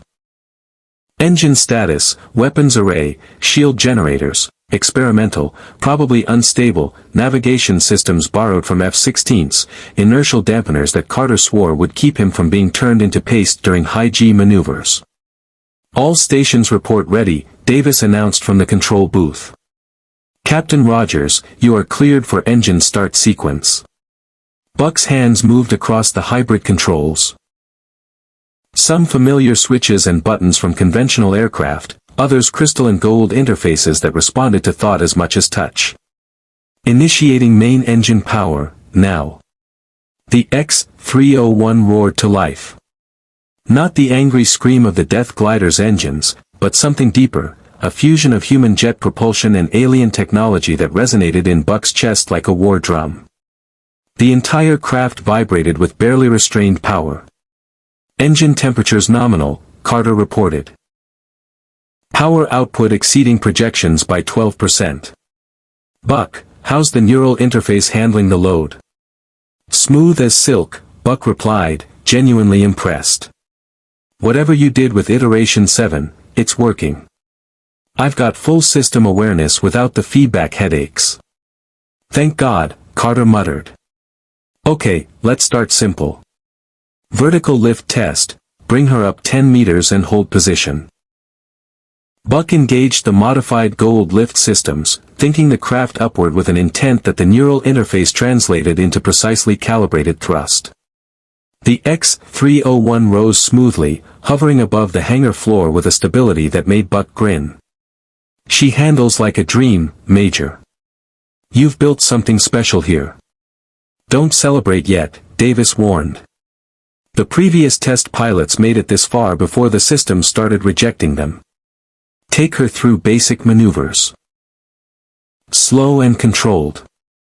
Buck spent the next 20 minutes putting the X-301 through gentle paces, lateral movement, rotation, gradual climbs and descents. The hybrid systems responded flawlessly, the neural interface growing more intuitive with each passing minute. He could feel the difference between this and the captured Death Glider. The X-301 was designed for human pilots, built around human strengths instead of forcing adaptation to alien assumptions. All systems nominal, Carter reported, wonder in her voice. Buck, your integration metrics are off the charts. The neural interface is accepting you completely. I've never seen readings this clean. Maybe it's because I've already flown Goa'uld tech, Buck suggested, rolling the X-301 inverted just to prove he could. Or maybe your Iteration 7 is just that good. Or maybe, a new voice cut through the channel, O'Neill, calling from the observation deck, you're just naturally gifted at making alien technology do what it's supposed to do. Which is either very useful or deeply suspicious. I'm going with useful, sir, Buck replied. Request permission to take her outside. This hangar's getting cramped. A pause while Davis and Carter conferred. Then, permission granted. Area 51 has cleared the airspace for 20 miles. Stay within approved flight corridors and do not push the performance envelope until we understand the systems better. Understood, Buck said, already guiding the X-301 toward the hangar's massive bay doors. Taking her out nice and easy. The desert sky opened above him as the X-301 emerged into Nevada sunlight. Buck brought the craft to a hover at 500 feet, taking a moment to appreciate the view, barren landscape stretching to distant mountains, the kind of wide-open space that made flying feel like freedom instead of work. How's she handling in open air? Carter asked. Like she was born for it, Buck replied. Atmospheric flight characteristics are incredible. The hybrid propulsion gives me both jet fighter maneuverability and the Death Glider's vertical thrust capabilities. It's the best of both worlds. Let's test the weapons array, Davis said. We've set up target drones at coordinates November 7. Engage at your discretion. Buck brought the X-301 around, the neural interface feeding him targeting data as 3 unmanned drones appeared on his sensors. They were moving in evasive patterns, simulating enemy fighters. Buck lined up on the first one, let the weapons system achieve lock, and triggered the modified staff cannons. Amber energy lanced through the sky, striking the drone dead center. It exploded in a satisfying fireball. Direct hit. Carter cheered. Weapons system is fully functional. Buck, try rapid target switching. The next 2 drones died in quick succession, Buck's combat instincts and the neural interface working in perfect harmony. The X-301 responded to his tactical thinking faster than conscious command, rolling, banking, firing, all flowing together like a deadly choreographed dance. "This is what we've been missing," Davis said, excitement breaking through his usual political reserve. "Captain Rogers, you've just proven that human pilots can operate hybrid technology at combat effectiveness. Do you understand what this means?" "It means Earth can finally build its own fighter fleet," Buck said, pulling into a victory roll that probably violated the "don't push the envelope" instruction. "No more relying on captured enemy craft. We can manufacture these." "Exactly," Carter confirmed.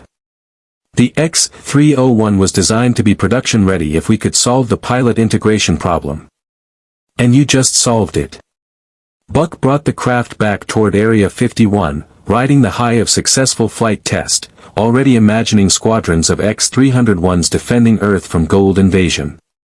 This was what he'd been recruited for, not just flying alien technology, but bridging the gap between Earth's capabilities and the threats they faced. Then the alarms started screaming. "What the?" Buck's board lit up with warnings, systems failing in cascade. The neural interface flooded with error messages, and something felt wrong in a way that bypassed technical diagnostics and went straight to pilot instinct. "Buck, we're reading massive power fluctuations in your main drive," Carter said urgently. "The Goa'uld engine components are spiking. Cut engines and switch to auxiliary." Buck tried, but the controls weren't responding. The neural interface was still connected, still feeding him data, but the X-301 wasn't listening to his commands anymore. "I've lost flight control. The craft's not responding. Emergency override." Davis ordered. "Shut down the Goa'uld systems manually." Buck's hands flew across the control panel, hitting emergency shutoffs, trying to isolate the failing components. But the systems were interconnected. Turning off one meant losing others, and the hybrid design that made the X-301 effective also made it catastrophically fragile when things went wrong. The craft began to climb, engines firing at full power without Buck's consent. "It's accelerating on its own," Buck reported, fighting to stay calm as G-forces pressed him into the seat. "Altitude increasing. I can't override." "The recall device," Carter breathed in horror. "Oh God, there was a recall device embedded in the Goa'uld engine components. We missed it in the integration process. It was dormant until the engines achieved specific power signatures." "Recall device?" Buck demanded, watching his altitude counter spiral upward, 20,000 feet, 30,000, 40,000. "Recall to where?" "To whichever Goa'uld mothership originally owned those engine parts," Carter said, voice tight with guilt. "Buck, you're being pulled into orbit. The X-301 is taking you to a HOTAC." Through the canopy, Buck could see the sky darkening from blue to black as he passed through the upper atmosphere. The G-forces should have been crushing, but the inertial dampeners were still working, keeping him conscious while the X-301 carried him toward an enemy ship. "Can you override it remotely?" Buck asked, already knowing the answer. "Negative," Davis replied. "The recall device has complete control of the propulsion systems. We can't break the signal from here." 45,000 feet.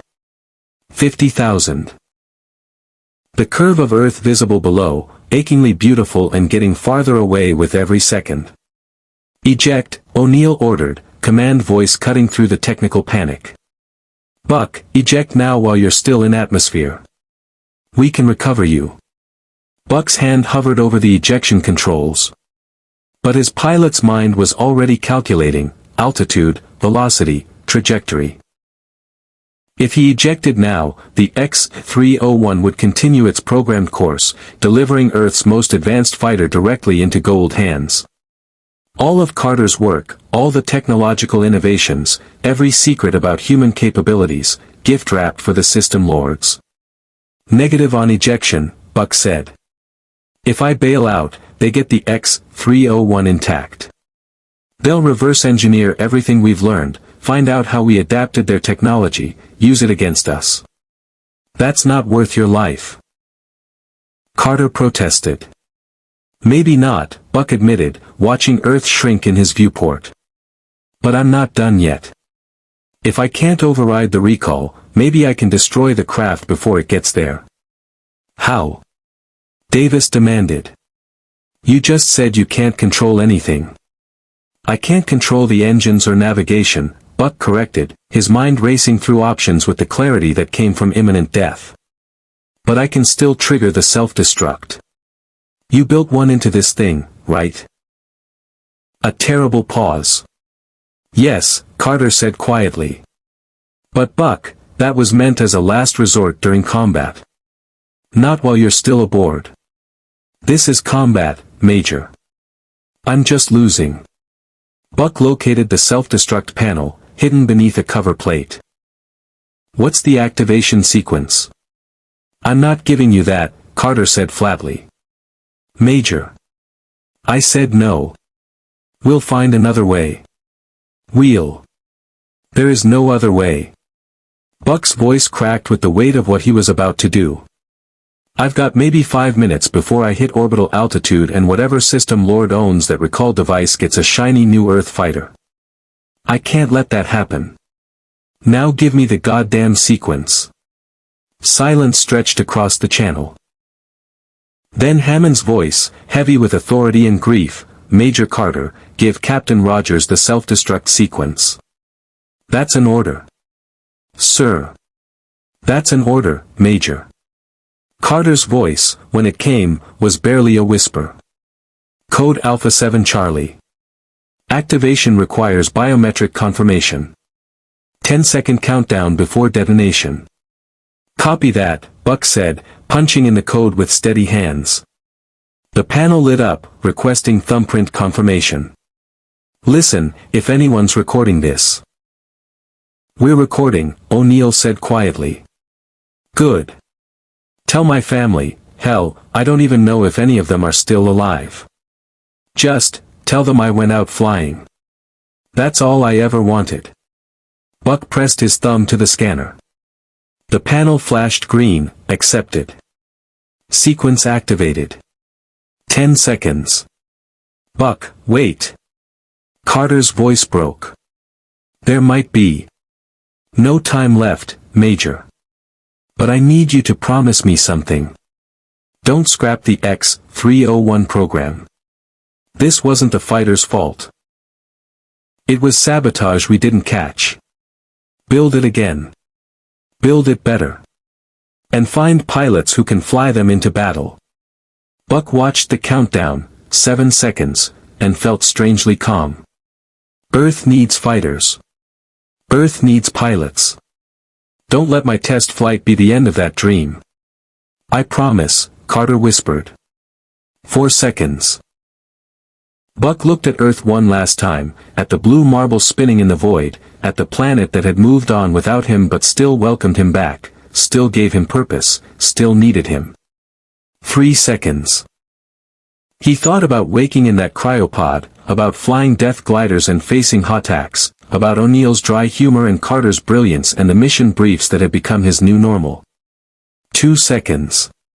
About dying doing what he loved, serving something bigger than himself, buying Earth's future with his last flight. 1. Godspeed, Captain Rogers, Hammond said. 0. Buck closed his eyes and waited for the explosion that would scatter him across the thermosphere like a meteor shower. A warrior's funeral written in fire across the sky. But the explosion didn't come. Instead, Buck felt a sensation like the world tilting sideways, like reality deciding to rewrite itself. Light flooded the cockpit, not the white-hot fury of detonation, but something cooler, stranger, carrying a frequency that bypassed his eyes and spoke directly to his mind. When the light faded, Buck opened his eyes to find himself staring at the interior of the X-301's cockpit, which was now sitting perfectly still on a platform inside what looked like the bridge of a ship that definitely wasn't human. "Oh," Buck said to the empty channel, "you have got to be kidding me." The X-301 sat in the center of what could only be described as a cargo bay, though calling it merely that seemed inadequate. The chamber stretched at least 50 meters in every direction, its walls composed of metallic surfaces that reflected light in ways that suggested technology far beyond anything Buck had encountered in Goa'uld vessels. The architecture was elegant, almost organic in its flowing curves, and completely absent of the ostentatious golden excess that characterized System Lord design. Buck remained in the cockpit, hands hovering over useless controls, while his mind processed the impossibility of his situation. The self-destruct had initiated. The countdown had reached 0. By every physical law he understood, he should have been vaporized along with the X-301 in a fireball visible from the ground. Instead, he was intact, breathing, and apparently aboard a vessel that had somehow intercepted both him and the fighter mid-detonation. "Captain Rogers." A voice emerged from speakers Buck could not locate, speaking English with an accent that sounded almost Scandinavian. The tone carried neither threat nor welcome, merely stating fact. "You may exit your craft. You are in no immediate danger." Buck's hand moved to his sidearm, then hesitated. If whoever controlled this ship wanted him dead, he would already be dead. They had demonstrated capabilities that rendered his P90 and 9mm pistol approximately as threatening as harsh language. He opened the canopy and climbed out, keeping his movements slow and visible. His boots touched the deck plating with a solid thunk that echoed through the vast chamber. The air smelled clean, sterile, with none of the ozone and hydraulic fluid scent that permeated Goa'uld vessels. A door materialized in what had appeared to be a seamless wall, irising open to reveal a corridor bathed in soft white light. Standing in that corridor was a figure that made Buck's breath catch despite 2 months of exposure to aliens. The being stood roughly 5 feet tall, with gray skin and a disproportionately large head dominated by enormous black eyes. Its build was slight, almost fragile-looking, yet it moved with the confidence of someone absolutely certain of their safety. It wore no clothing that Buck could identify, yet seemed neither vulnerable nor uncomfortable. "Asgard," Buck breathed, recognizing the species from mission briefings.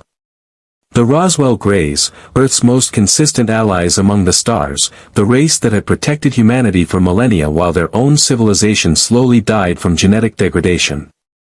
"I am Thor, Supreme Commander of the Asgard Fleet." The being's voice emerged from the same unseen speakers, as its mouth did not move in synchronization with the words.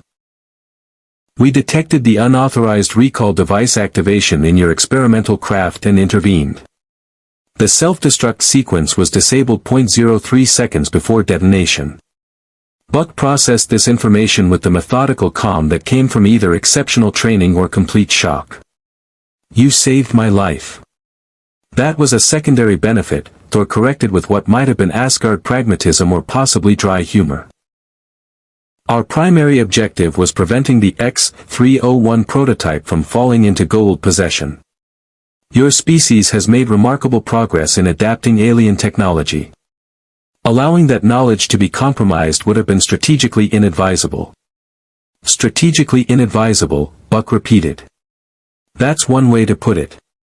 He glanced back at the X-301, sitting innocently on the platform as if it had not just tried to deliver him to his enemies. "How did you disable the recall device?"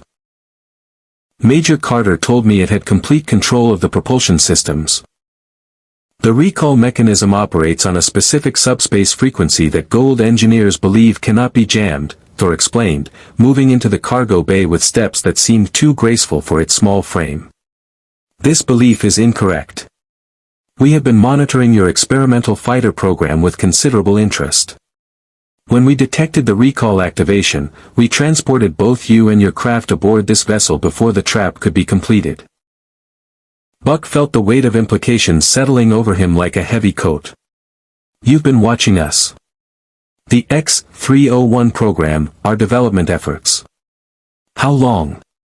Since your Stargate program was reactivated in what you measure as 1996, Thor said, approaching the X-301 to examine it with instruments that appeared in its hands from nowhere Buck could identify. The Asgard have maintained treaty obligations to protect Earth from Goa'uld interference. Your species' rapid technological advancement has been both impressive and concerning. Concerning how? Buck asked, reading the subtext. You're worried we're going to do something stupid with technology we don't fully understand. Thor's large eyes fixed on Buck with an intensity that suggested the Asgard was reassessing something. Your assessment is accurate. The X-301 represents precisely the kind of hybrid development that carries significant risk. You integrated Goa'uld components without comprehensive analysis of embedded security protocols.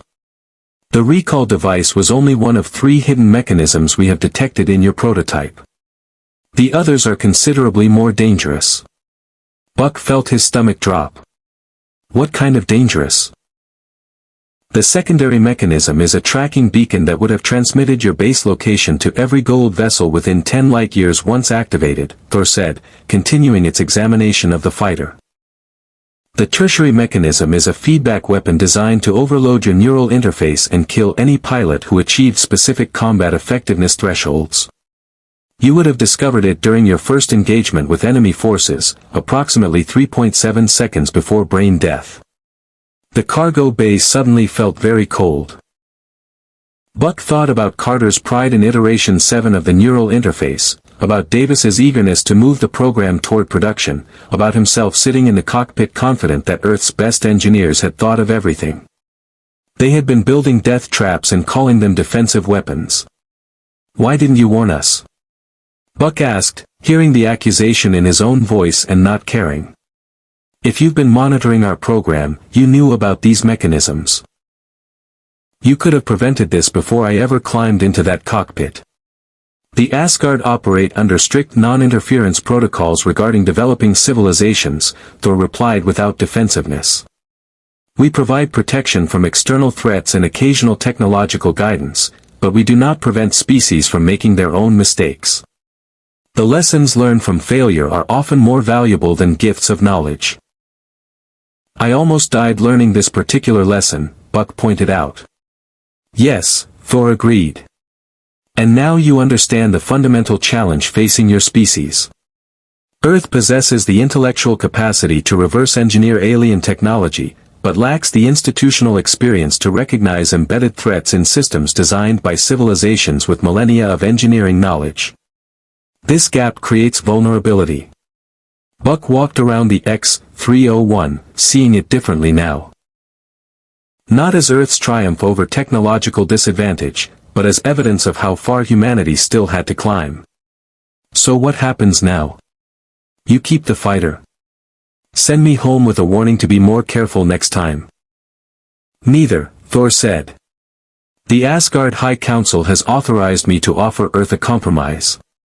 We will remove the 3 hidden mechanisms from your prototype and provide technical documentation that will allow Major Carter to detect similar traps in future salvage operations. In exchange, you will participate in a joint mission that serves both Asgard and Earth interests. What kind of mission?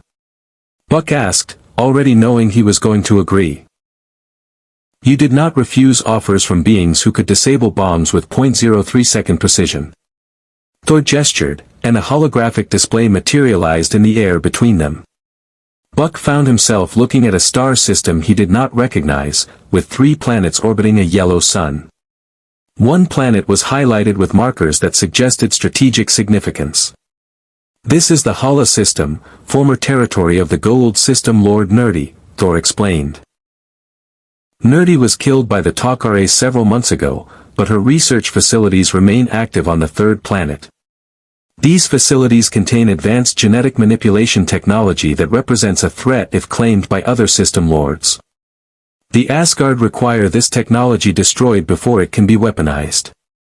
Why not destroy it yourselves? Buck asked. You've obviously got the firepower. The facility is protected by shield technology that would require 3 Asgard vessels firing in sustained bombardment to penetrate, Thor said. Such an action would be detected by nearby Goa'uld forces and interpreted as treaty violation. The protected planet's treaty prevents direct Asgard military action against System Lord territory except in specific defensive circumstances. However, the treaty contains no provisions regarding covert insertion of ground forces from less advanced species. Buck understood immediately. You want Earth to provide deniability. Send in SG teams to destroy the facility while you watch from orbit and claim ignorance if anyone asks. Essentially correct, Thor confirmed. The mission requires precise aerial insertion through planetary defense networks that would destroy conventional transport. Your demonstrated piloting abilities and experience with hybrid Goa'uld human technology make you an ideal candidate to fly the insertion craft. What kind of craft are we talking about? Buck asked, though excitement was already building despite the obvious danger. Thor gestured again, and the holographic display shifted to show a vessel that made Buck's pulse quicken.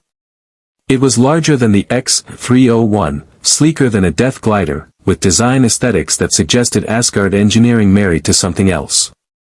The cockpit was clearly built for human proportions, and the weapons array would make a fighter pilot weep with joy. This is a prototype atmospheric insertion craft we have developed based on analysis of your X-301 program and Goa'uld Death Glider technology, Thor explained. It combines Asgard shields and stealth systems with human-compatible flight controls and weapons designed for your species' neural interface requirements. We call it the Valkyrie. You built us a fighter, Buck said, moving closer to the hologram to study the specifications that scrolled past in both Asgard symbols and English translation. An actual purpose-built insertion craft with proper shields and stealth capabilities. We built a prototype to test whether human-Asgard technological cooperation could produce effective results, Thor corrected. Your mission will serve as the field test. If you succeed, the Asgard may consider expanding our technology sharing agreements with Earth. If you fail, the project will be terminated and Earth will continue developing hybrid systems independently. Buck studied the Valkyrie's specifications with a pilot's critical eye. The performance characteristics exceeded anything he had flown, approaching capabilities that should not be possible in atmospheric craft.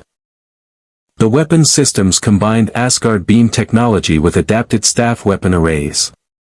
The stealth suite would make the craft virtually invisible to Goa'uld sensors. It was beautiful. It was terrifying. It was exactly the kind of experimental flight test that had defined his career. I need to coordinate with Stargate Command, Buck said. They're probably losing their minds right now thinking I'm dead. And if you're asking me to fly insertion for an SG mission, they need to be part of the planning. We have already contacted General Hammond, Thor replied. He is being briefed on the situation by my colleague Heimdall at this moment. Your participation is voluntary, but General Hammond has indicated that if you agree, he will authorize SG-1 to accompany you on the mission. Buck looked at the holographic Valkyrie, then at the X-301 sitting on the platform with its hidden death traps now exposed, then at Thor standing patiently while a human processed the kind of decision that would define the next phase of Earth's relationship with the galaxy. If I do this, Buck said carefully, I need guarantees. No more hidden mechanisms. No more tests where failure means death. And when we're done, Earth gets the technical data to build our own version of the Valkyrie. Not just documentation on how to detect traps, but actual construction specifications. Thor's enormous eyes regarded Buck with what might have been respect. You negotiate like someone who understands they hold leverage. This is wise. The Asgard agree to your terms. The Valkyrie's construction specifications will be provided to Major Carter upon successful mission completion. In return, you will fly the insertion, deliver SG-1 to the target facility, and extract them upon objective completion. Do you accept these terms? Buck thought about Carter's face when she heard the self-destruct activate. About O'Neill's order to eject that he had ignored. About Hammond's voice saying Godspeed. About a team that had accepted a pilot out of time and given him purpose when his entire world had moved on without him. I accept, Buck said. When do we leave? Immediately, Thor replied. The Hala facility is currently under minimal guard due to Nerdy's death. This window of opportunity will close within 48 hours as rival system lords move to claim her territory. Your training on the Valkyrie systems will occur during transit. Training during transit, Buck repeated. So I'll be learning to fly alien technology while traveling to a hostile planet where failure means death or capture by the Goa'uld. Yes, Thor confirmed without irony. Is this a problem? Buck laughed, genuine and free despite the insanity of the situation. Thor, my friend, that's just another Tuesday in the Stargate program. Let's go steal some alien technology and blow up a genetics lab. Just like old times. You have only been assigned to Stargate Command for 2 months, Thor observed. Exactly, Buck said, moving toward the corridor where the Valkyrie presumably waited. Feels like old times already. As he followed Thor deeper into the Asgard vessel, Buck reflected that he had woken from cryo-sleep expecting to debrief about a failed mission and perhaps retire quietly to teaching positions at the Air Force Academy. Instead, he was about to fly an experimental alien fighter on a Black Ops mission with Earth's premier Gate team, backed by humanity's most advanced allies, against enemies who had ruled the galaxy for millennia. Some people would call that a problem. Buck called it Tuesday. And he could not wait to get started. The Valkyrie's cockpit represented a synthesis of engineering philosophies that should not have been compatible. Asgard control surfaces merged seamlessly with human-oriented instrumentation, creating an interface that felt simultaneously alien and intuitive. Buck completed his 7th practice run in the simulator while Thor's vessel maintained high orbit above Earth, the Asgard patiently monitoring his progress with instruments that analyzed his neural patterns, reaction times, and decision-making processes with uncomfortable precision. Your adaptation rate exceeds projections by 42%, Thor observed from the simulator control station. You demonstrate remarkable cognitive flexibility when interfacing with unfamiliar technology. That's what happens when you wake up 12 years in the future and discover wormhole travel is real, Buck replied, executing a simulated combat role that would have been impossible in conventional aircraft. You either adapt or spend the rest of your life confused. I chose adapt. The simulator environment dissolved, replaced by the stark reality of the Asgard cargo bay where the actual Valkyrie waited. The craft gleamed under directional lighting, its hull composed of materials that seemed to shift color depending on viewing angle. Where the X-301 had been a compromise between competing design principles, the Valkyrie was purpose-built perfection. General Hammond's voice crackled through the communication system, transmitted from Stargate Command via Asgard relay technology that made the conversation feel immediate despite the distance. Captain Rogers, I have reviewed the mission parameters with Thor and the Asgard High Council.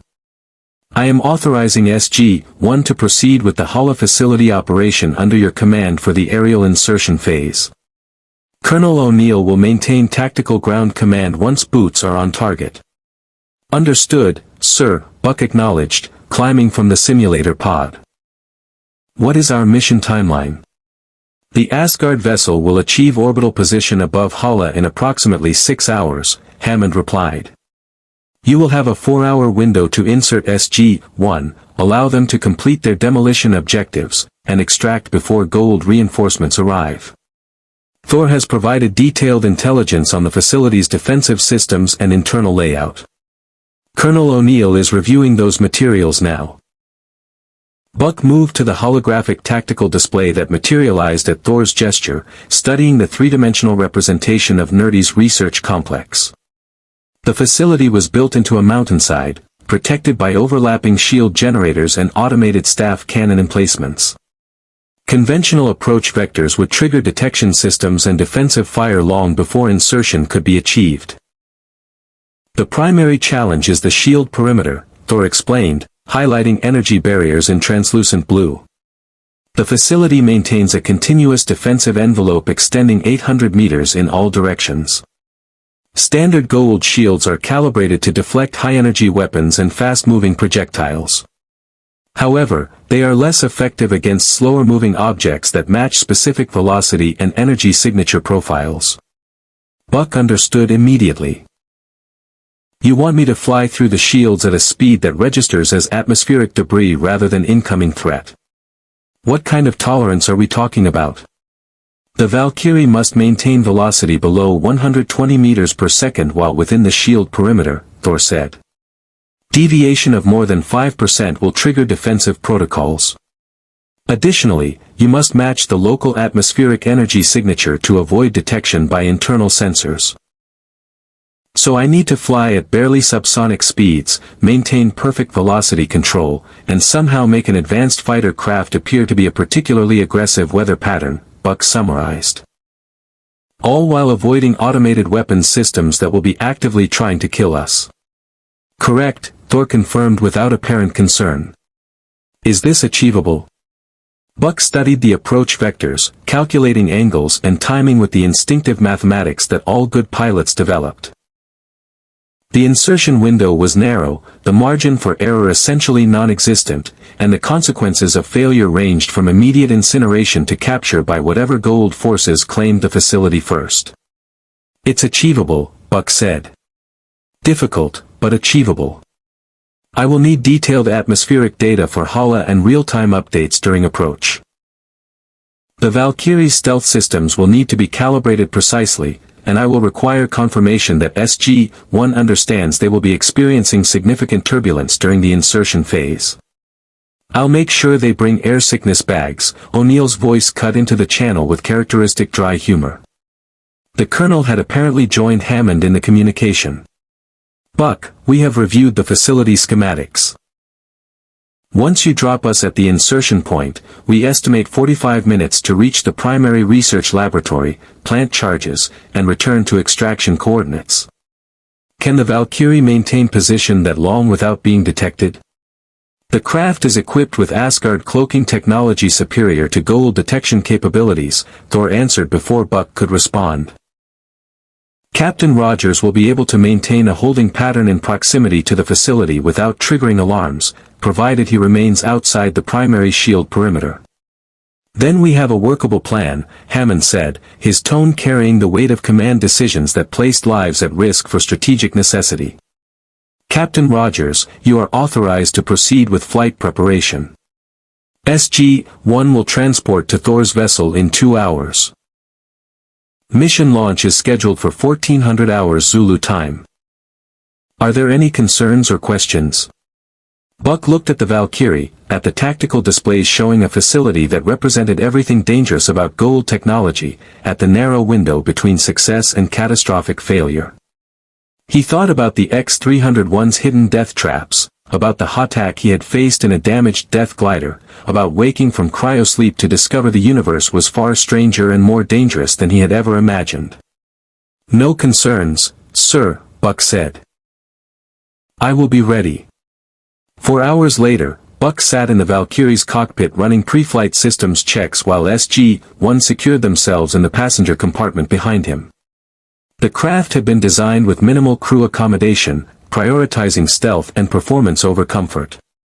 O'Neill, Carter, Daniel, and TLC occupied crash seats equipped with harnesses that would keep them stable during the kind of extreme maneuvering that Buck anticipated would be necessary. Everyone strapped in back there. Buck called through the internal communication system. As ready as we will ever be for insertion via experimental alien fighter piloted by someone who learned to fly Goa'uld technology 3 weeks ago, O'Neill replied with the gallows humor that kept soldiers sane in impossible situations.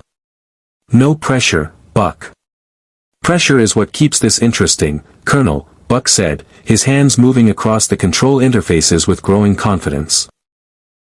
The Valkyrie's systems responded to his neural commands with a precision that made the X-301's interface seem crude by comparison. Thor's engineers had analyzed Buck's specific neural patterns during simulator training and calibrated the craft systems to his individual cognitive architecture. Carter's voice came through carrying scientific fascination despite the circumstances. "Buck, I am reading energy signatures from the Valkyrie's power systems that should not be possible in a craft this size." "Thor, are you using zero-point energy modules?" "Affirmative," Thor's voice responded from the Asgard vessel's bridge where the Supreme Commander monitored their departure. The Valkyrie utilizes a miniaturized version of Asgard reactor technology. Your current power output exceeds a Goa'uld Death Glider by a factor of 12 while maintaining a smaller energy signature. "That is remarkable," Carter said. "The engineering implications alone." "Major, you can geek out about alien reactors after we survive the mission," O'Neill interrupted. "Buck, what is our status?" "All systems nominal," Buck reported, watching the final pre-flight checks complete with satisfying efficiency. "Thor, I am ready for launch when you give the word." "Preparing launch bay decompression," Thor announced. "You will exit the vessel at current orbital velocity and descend toward Hala on a ballistic trajectory. Atmospheric entry will occur in 7 minutes. At that point, you will assume manual control and begin your insertion approach." The cargo bay's massive doors began to open, revealing the curve of Hala's surface below. The planet was predominantly green and blue, similar enough to Earth to be unsettling. Somewhere down there, in a facility built by a Goa'uld who had tortured countless humans in genetic experiments, technology waited that could reshape the balance of power in the galaxy. "Launching in 3, 2, 1, Thor counted down. The Valkyrie's launch system engaged with smooth precision, magnetic acceleration propelling the craft through the open bay doors and into the void. Buck felt the transition from artificial gravity to freefall, then the gradual build of atmospheric resistance as they began their descent. The Valkyrie's shields activated automatically, wrapping the craft in energy fields that deflected the heat and friction of re-entry. Through the canopy, Buck watched Hala grow larger, the mountainous region containing Nerdy's facility becoming visible as they dropped through cloud layers. The tactical display overlaid approach vectors and threat indicators directly onto his field of vision through the neural interface, creating an augmented reality that made complex navigation intuitive. "Atmospheric entry complete," Buck announced. "Assuming manual control. Beginning approach to target coordinates." The Valkyrie responded to his commands with the eager responsiveness of a thoroughbred racehorse, rolling into a descent vector that brought them toward the facility from an oblique angle designed to minimize detection time. Buck throttled back the engines, reducing velocity as they closed on the shield perimeter that would define success or catastrophic failure. "Shield boundary in 30 seconds, Carter reported from the tactical station in the passenger compartment where she monitored sensor data. "Current velocity 140 meters per second. You need to reduce speed by 20 meters per second in the next 15 seconds.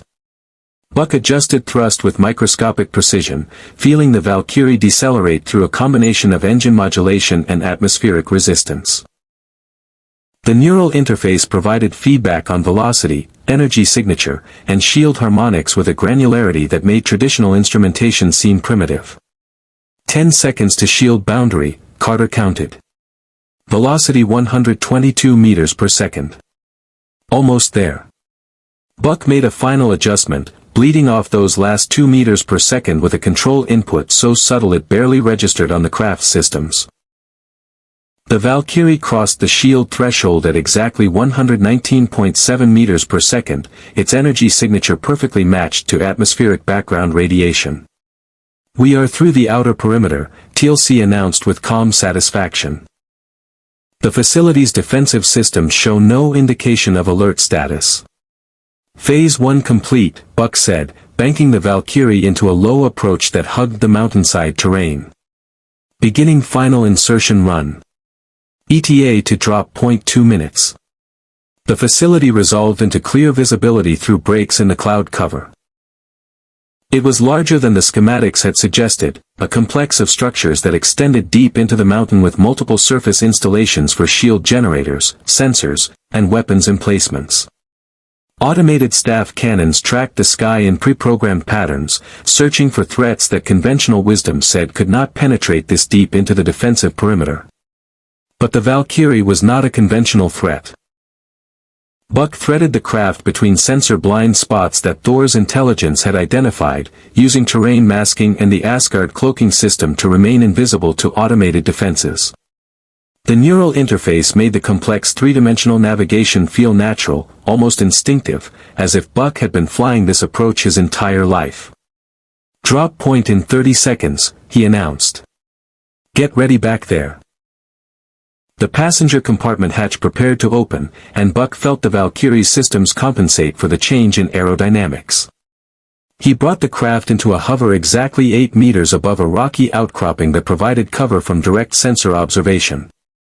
"Go, go, go," O'Neill commanded.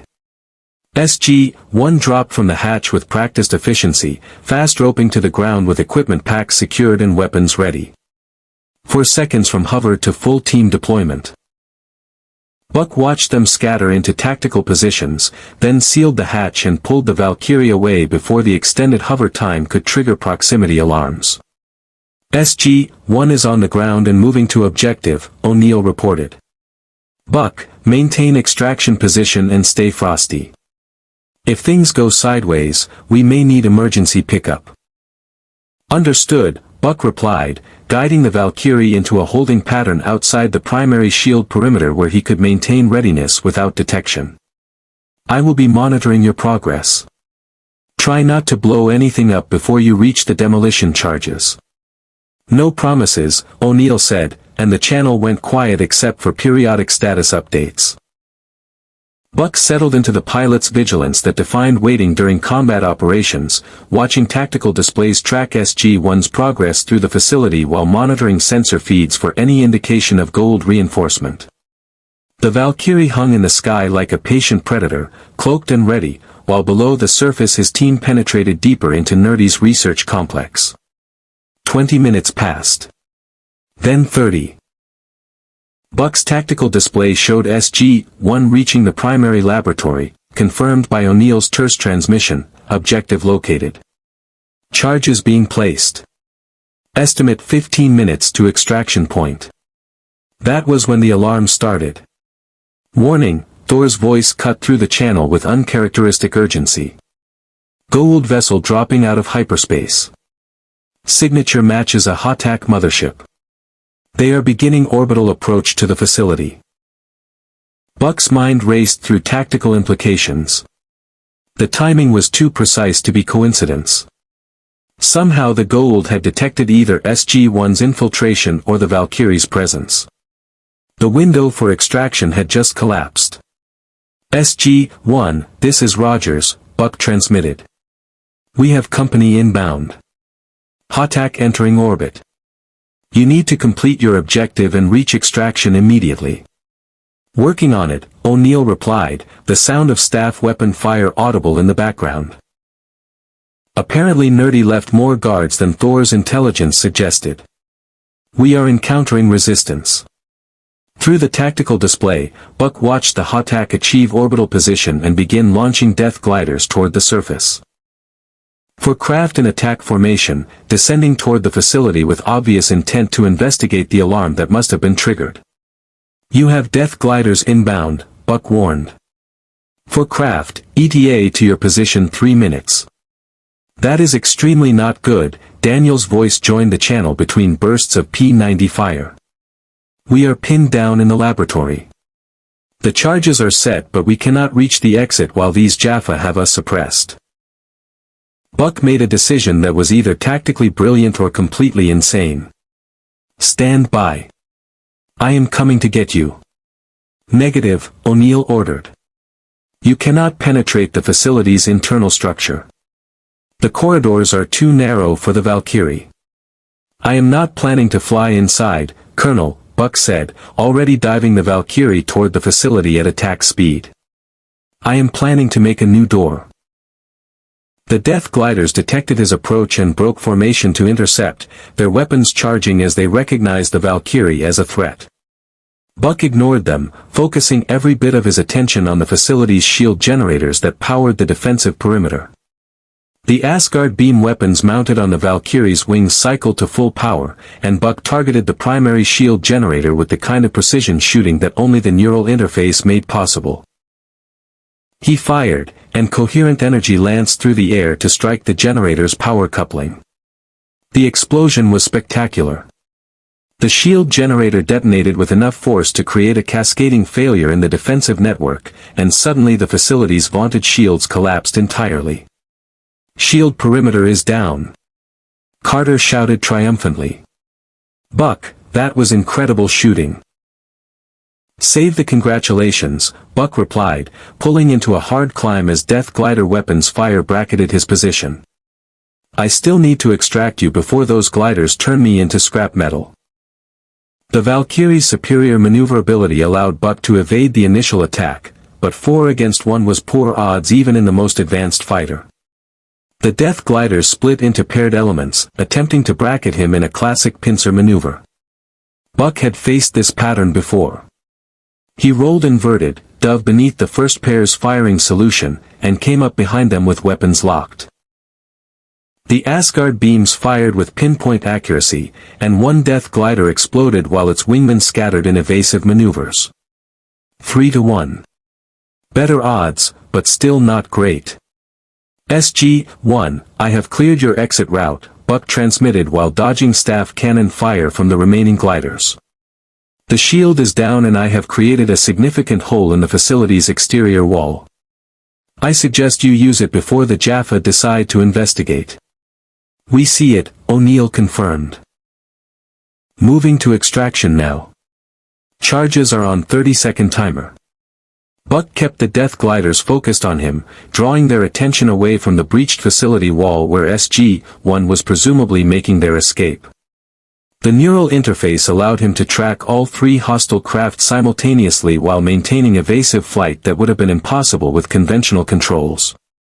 One of the gliders made a mistake, committing to an attack vector that left its ventral surface exposed. Buck took the shot, and another enemy craft fell burning from the sky. 2-1. The remaining Death Gliders seemed to recognize they were outmatched. They broke off, climbing toward orbit where the Hatak waited with superior firepower. Buck let them go, instead diving toward the coordinates where SG-1 should be emerging from the facility.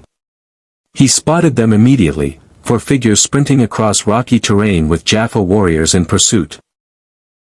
Buck brought the Valkyrie down in a combat landing that would have violated every safety regulation in existence, the hatch opening before the craft fully settled. "Get in," he shouted unnecessarily. SG-1 piled into the passenger compartment with admirable speed considering they were under fire. TLC entered last, turning to provide covering fire with his staff weapon while O'Neill hauled him aboard. "We are in," O'Neill called. "Go, go, go." Buck was already moving, the Valkyrie leaping into the sky as the demolition charges detonated behind them. The explosion consumed Nerdy's research facility in a fireball that could probably be seen from orbit, destroying decades of genetic experimentation and preventing that knowledge from falling into System Lord hands. "Objective complete," Carter reported with satisfaction.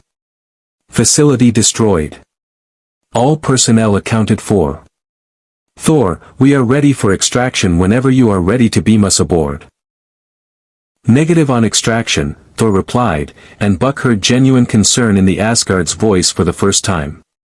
"The Hatak has achieved weapons lock on both my vessel and your position. I am unable to lower shields for transport without exposing my ship to catastrophic damage. Captain Rogers, you will need to break contact with the enemy vessel and achieve sufficient distance for safe beam-out." Buck looked at his tactical display and felt his stomach sink. The Hatak was descending through the atmosphere, its weapons ports glowing with charging energy. The 2 surviving Death Gliders had rejoined their mothership, and now all 3 craft were converging on the Valkyrie's position. "Well," Buck said with the calm that came from accepting impossible situations, "this is going to get interesting." Everyone hold on to something solid. He pushed the Valkyrie's engines to full power and dove toward the planet's surface, beginning the most important flight of his life, the one that would either cement his legend or end it in flames above an alien world. The Valkyrie screamed through Hala's atmosphere at velocities that stressed even Asgard-engineered materials. Buck kept the craft in a controlled dive toward the planet's surface, using terrain features and cloud cover to break the Hotak's targeting solutions while the mothership's massive bulk struggled to track a fighter operating at the edge of its maneuvering envelope. Staff cannon fire tore through the sky behind them, each blast close enough that Buck could feel the thermal wash through the Valkyrie's shields. Carter monitored the tactical situation from her station, her voice maintaining professional calm despite the circumstances. The Hotak is descending to engage us directly. They are committing significant resources to prevent our escape. Buck, they are treating this as a priority target acquisition rather than simple pursuit. They want the Valkyrie, Buck understood immediately, rolling the craft inverted to fly beneath a canyon rim that temporarily blocked the mothership's line of sight. Thor's prototype represents technology they have never encountered before. If they can capture it intact, they gain intelligence on Asgard-human cooperation. Which means they will not simply destroy us, TLC observed with tactical clarity. They will attempt to disable the craft and recover it. This provides tactical advantage. O'Neill leaned forward in his crash seat despite the extreme maneuvering forces. How exactly does being captured provide advantage, TLC? Because an enemy attempting capture must exercise restraint in their weapons employment, TLC explained.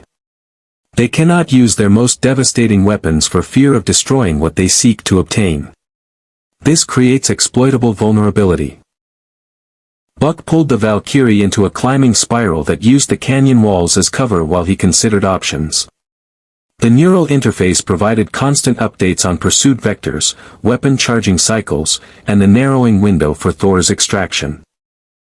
They needed distance from the Hotak, but the mothership's superior sensors made traditional evasion tactics problematic.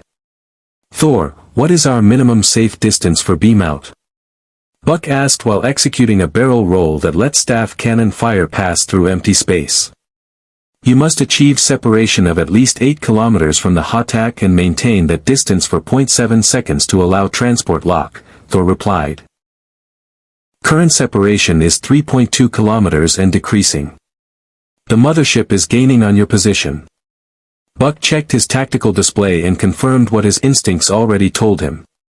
The Hotak was faster in straight-line pursuit, its massive engines overwhelming the Valkyrie's advantages in maneuverability. If this became a race, they would lose. Which meant it could not be a race. I need you to trust me, Buck said to SG-1. What I am about to do will either get us killed or get us home. There is not much middle ground. I am getting extremely tired of plans with those specific characteristics, O'Neill muttered. But I am also still alive despite them, so proceed with whatever insanity you have conceived. Buck pulled the Valkyrie into a tight turn that brought them directly toward the pursuing Hotak, accelerating into a head-on approach that made every tactical doctrine scream in protest. The mothership's weapons ports blazed with targeting locks, preparing to fire the moment Buck entered effective range. Captain Rogers, you are flying directly at a vessel that masses approximately 80,000 tons and possesses weapons capable of destroying small moons, Daniel observed with remarkable composure considering the circumstances. I feel obligated to point out that this appears counterproductive to our survival. It would be, Buck agreed, watching the range counter decrease with frightening speed, if I was planning to fight them head-on. But I am not planning to fight them at all. The Hotak opened fire, staff cannons erupting in coordinated barrage designed to saturate the Valkyrie's approach vector. Buck waited until the last possible moment, then rolled the craft 90 degrees and dove beneath the weapon's fire, using the mothership's own bulk to block follow-up shots. The Valkyrie passed directly underneath the Hotak at a relative closing velocity that would have been suicidal in conventional aircraft. For 3 seconds, Buck flew through the massive vessel's shadow, so close to its ventral surface that he could see individual hull plates and weapons emplacements. Then they were through, emerging on the far side with the Hatak's momentum carrying it away from them rather than toward them. The mothership began a ponderous turn to reacquire them, but those 3 seconds of passage had created exactly what Buck needed. Separation now reads 6.8 kilometers and increasing, Carter reported with dawning comprehension. You used their own mass and velocity against them. The Hatak's turning radius at current speed means they cannot reverse course fast enough to prevent our escape window. Thor, we are approaching extraction parameters, Buck transmitted, pulling the Valkyrie into maximum acceleration away from the turning mothership. Prepare for beam out on my mark. The 2 surviving Death Gliders attempted to intercept, diving toward the Valkyrie with weapons charging. Buck tracked their approach through the neural interface, calculated firing solutions, and triggered the Asgard beam weapons with precision that turned both craft into expanding debris fields before their pilots could react. Separation achieved, Thor confirmed. Transport in 3 seconds. The Hatak completed its turn and unleashed a final desperate barrage, staff cannon fire streaking toward the Valkyrie's position with terminal velocity. Buck watched the weapons approach through his tactical display, knowing that he had pushed the timing to its absolute limit. The Asgard transport beam seized the Valkyrie 1.2 seconds before the staff cannon fire reached their position. Reality shifted, the craft dematerializing from Hala's atmosphere and rematerializing in Thor's cargo bay with a precision that defied physics as Buck understood them. The Valkyrie settled onto the deck plating with landing gear that deployed automatically. Buck sat in the cockpit for several seconds, hands still gripping controls that no longer needed input, adrenaline slowly draining from his system as the reality of survival replaced the tactical focus of combat. Behind him, the passenger compartment hatch opened and SG-1 emerged with the slightly stunned expressions of people who had just survived something they were not entirely certain should have been survivable. That was exceptional flying, TLC said with the closest thing to enthusiastic praise that Buck had heard from the stoic Jaffa. Your tactical instincts and technical skill are worthy of the greatest Jaffa warrior pilots I have known. I am pretty sure I aged several years during that approach run, Daniel added, removing his glasses to clean them with hands that trembled slightly. But I cannot argue with the results. We are alive and the facility is destroyed. O'Neill walked around the Valkyrie, examining the craft with a critical eye that searched for damage. Finding none, he turned to Buck with an expression that combined respect, exasperation, and something that might have been paternal concern. You have now officially matched my personal record for plans that should not work but somehow do. I am both impressed and deeply concerned about what this means for future mission planning. Carter appeared at Buck's side as he climbed from the cockpit, her scanner already analyzing the Valkyrie's systems for performance data. The integration between your neural patterns and the Asgard control systems was remarkable. I watched your performance metrics during the engagement. You were making tactical decisions and executing maneuvers faster than conventional human reaction time should allow. The neural interface was amplifying your natural abilities. The Valkyrie systems are designed to enhance human capabilities rather than replace them, Thor explained, materializing beside them through Asgard transport technology. Captain Rogers demonstrated precisely the kind of tactical creativity and adaptive thinking that makes your species valuable allies. The mission was successful beyond projected parameters. Nerdy's research facility has been destroyed, preventing genetic manipulation technology from being weaponized by rival system lords. Hammond's voice joined the conversation through the communication relay, carrying obvious relief. Outstanding work, all of you. SG-1, Captain Rogers, prepare for transport back to Earth. I will expect full mission debriefs, but those can wait until you have had medical clearance and rest. Thor, on behalf of Earth and the Stargate program, please convey our gratitude to the Asgard High Council for their assistance and the opportunity to demonstrate our capabilities. The gratitude is mutual, General Hammond, Thor replied. Captain Rogers has proven that human-Asgard technological cooperation can produce effective results. As agreed, we will provide Major Carter with the Valkyrie's complete construction specifications. Additionally, the Asgard High Council has authorized expanded technology sharing protocols with Earth based on the success of this mission. Buck saw Carter's expression transform into something approaching religious ecstasy at the prospect of unrestricted access to Asgard engineering data. O'Neill noticed as well and sighed with the resignation of someone who knew his second-in-command would be spending the next several months buried in technical documentation. We will also provide intelligence regarding the recall devices and other hidden mechanisms commonly embedded in Goa'uld technology, Thor continued. This will allow you to safely salvage enemy systems without the risks you encountered with the X-301 prototype. Your species shows great promise in reverse engineering alien technology. We wish to ensure that promise is not compromised by preventable failures. That is extremely generous, Hammond said. This represents a significant advancement in Earth's defensive capabilities. It represents mutual benefit, Thor corrected with characteristic Asgard pragmatism. The Goa'uld represent a threat to both our species. Enhancing Earth's ability to resist System Lord aggression serves Asgard's strategic interests while respecting our non-interference protocols. Captain Rogers' performance today demonstrated that humans can be trusted with advanced technology when properly trained and supported. Buck felt the weight of that statement settle over him. He had come to this mission as a test pilot, but somewhere during the engagement above Hala he had become something more. A bridge between species, a demonstration of what humanity could achieve when given the right tools and opportunities. The Asgard transport beam activated, and SG-1 prepared to return to Earth. As Buck waited for his turn to transport, Thor approached with what might have been deliberate intent despite the Asgard's typically neutral body language. Captain Rogers, Thor said, you have adapted to circumstances that would have overwhelmed most individuals. You were displaced from your expected timeline, awakened to find your world transformed, and thrust into conflicts spanning galaxies. Yet you have not merely survived these challenges. You have excelled.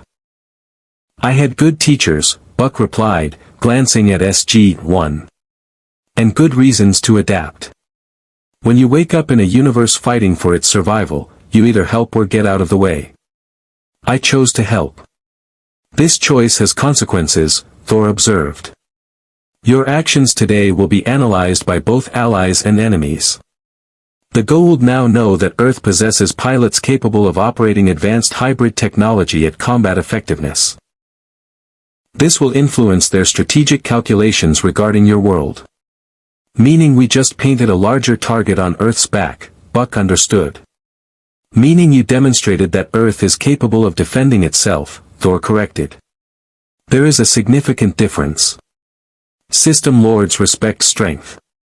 Your performance today, combined with SG-1's successful destruction of Nerdy's research facility, will give them reason to reconsider casual aggression against your world. Buck considered this perspective. In his original timeline, he had been a test pilot pushing the boundaries of human achievement in relative anonymity. Now he was participating in conflicts that would determine humanity's place among the stars, flying missions that would be studied by allies and enemies alike. The responsibility should have been overwhelming. Instead, it felt right. The transport beam seized him, and Buck felt the familiar sensation of Asgard technology disassembling and reassembling his molecular structure across impossible distances. When reality stabilized, he stood in Stargate Command's gate room surrounded by armed guards, medical personnel, and Hammond descending from the control room with an expression that suggested the debriefing would be comprehensive. But there would be time for debriefs later. For now, Buck simply stood with SG-1 in the gate room that had become the center of his new life, breathing recycled air that somehow smelled like home, surrounded by people who had accepted a pilot out of time and given him purpose. O'Neill clapped him on the shoulder with the casual physicality of soldiers who had survived combat together. Welcome back, Buck. Again. We seem to make a habit of pulling you out of situations where you probably should have died. I seem to make a habit of getting into those situations, Buck replied with a grin. I suppose we balance each other out. Indeed, TLC agreed, and Buck realized he had just received the Jaffa's highest compliment. As SG-1 moved toward the debriefing rooms and medical examinations that followed every mission, Buck took one last look at the Stargate standing silent in its massive concrete housing. That ring of alien metal had become the gateway to his new life, the portal through which he had discovered purpose after displacement. He had launched on Ranger 3 expecting an 18-month mission studying deep space. Instead, he had found a war spanning galaxies, allies among the stars, and a team that fought impossible odds with determination and occasional inappropriate humor. It was not the future he had planned. It was not the timeline he had expected. But standing in that gate room, knowing that somewhere in orbit Thor's vessel carried construction specifications that would give Earth its own fighter fleet, knowing that SG-1 trusted him to fly them into combat, knowing that he had contributed something meaningful to humanity's survival among the stars, Buck Rogers understood that he had found exactly where he belonged. The Goa'uld would learn that Earth's pilots were ready to contest the skies. The system lords would discover that humanity had allies and capabilities they had not anticipated. And the galaxy would see that the Tauri were no longer victims waiting for protection. They were warriors, explorers, and defenders of their own destiny. And Buck Rogers, the pilot who had been lost in time and found in war, would be there to help them prove it. The days following the Hala mission brought changes that rippled through Stargate Command with the inevitability of consequences following actions. Major Carter disappeared into Area 51 with the Valkyrie specifications, emerging weeks later with preliminary designs for what would become the F-302 space superiority fighter. The Asgard intelligence on Goa'uld hidden mechanisms transformed Earth's approach to technology salvage, preventing future disasters like the X-301's recall device.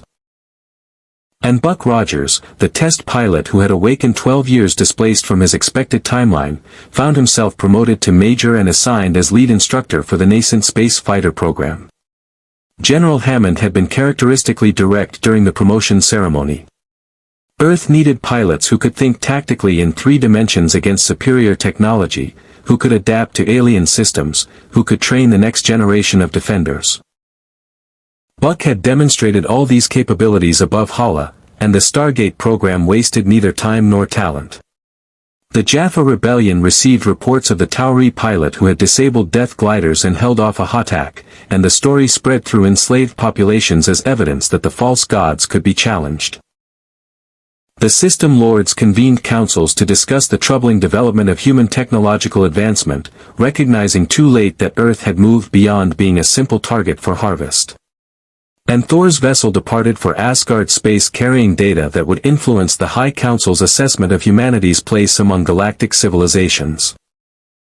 Buck stood in the SGC briefing room 3 months after Hala, watching SG teams prepare for missions that would take them to worlds he would likely never visit.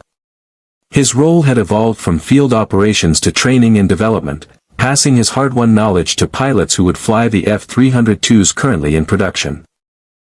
It was important work, essential work, but part of him missed the immediacy of gate travel and combat missions. O'Neill appeared in the doorway as if summoned by Buck's thoughts, carrying coffee and a casual demeanor that concealed sharp tactical intelligence. Feeling nostalgic for getting shot at by system lords? Maybe a little, Buck admitted. Training is important, but sometimes I miss the simplicity of flying against impossible odds. The good news is that impossible odds are never in short supply around here, O'Neill replied, handing Buck one of the coffee cups. SG-1 has a mission next week. Standard reconnaissance that will probably turn into something complicated and dangerous. We could use someone with your particular skills for the aerial component. Buck felt anticipation kindle despite his attempts at professional restraint. What kind of aerial component? The kind that involves flying an F-302 through a debris field while system lord forces try very hard to prevent us from escaping with intelligence we definitely should not have acquired, O'Neill said with a slight smile. Interested? Buck looked at the Stargate visible through the briefing room window, at the teams preparing for missions, at the coffee cup that represented normalcy in the midst of galactic conflict. He thought about Ranger 3 and cryo-sleep, and waking to discover the universe was stranger and more dangerous than imagination could predict. He thought about finding purpose in displacement, about teams that became family, about fighting for humanity's survival among the stars. "Colonel," Buck said, raising his coffee cup in informal salute, "I am extremely interested. When do we leave?" The gate room waited below, chevrons ready to lock, wormholes prepared to carry them to worlds unknown. Buck Rogers, pilot out of time, had found his place in a universe that needed defenders willing to fly straight into the impossible. And the missions, he knew, had only just begun.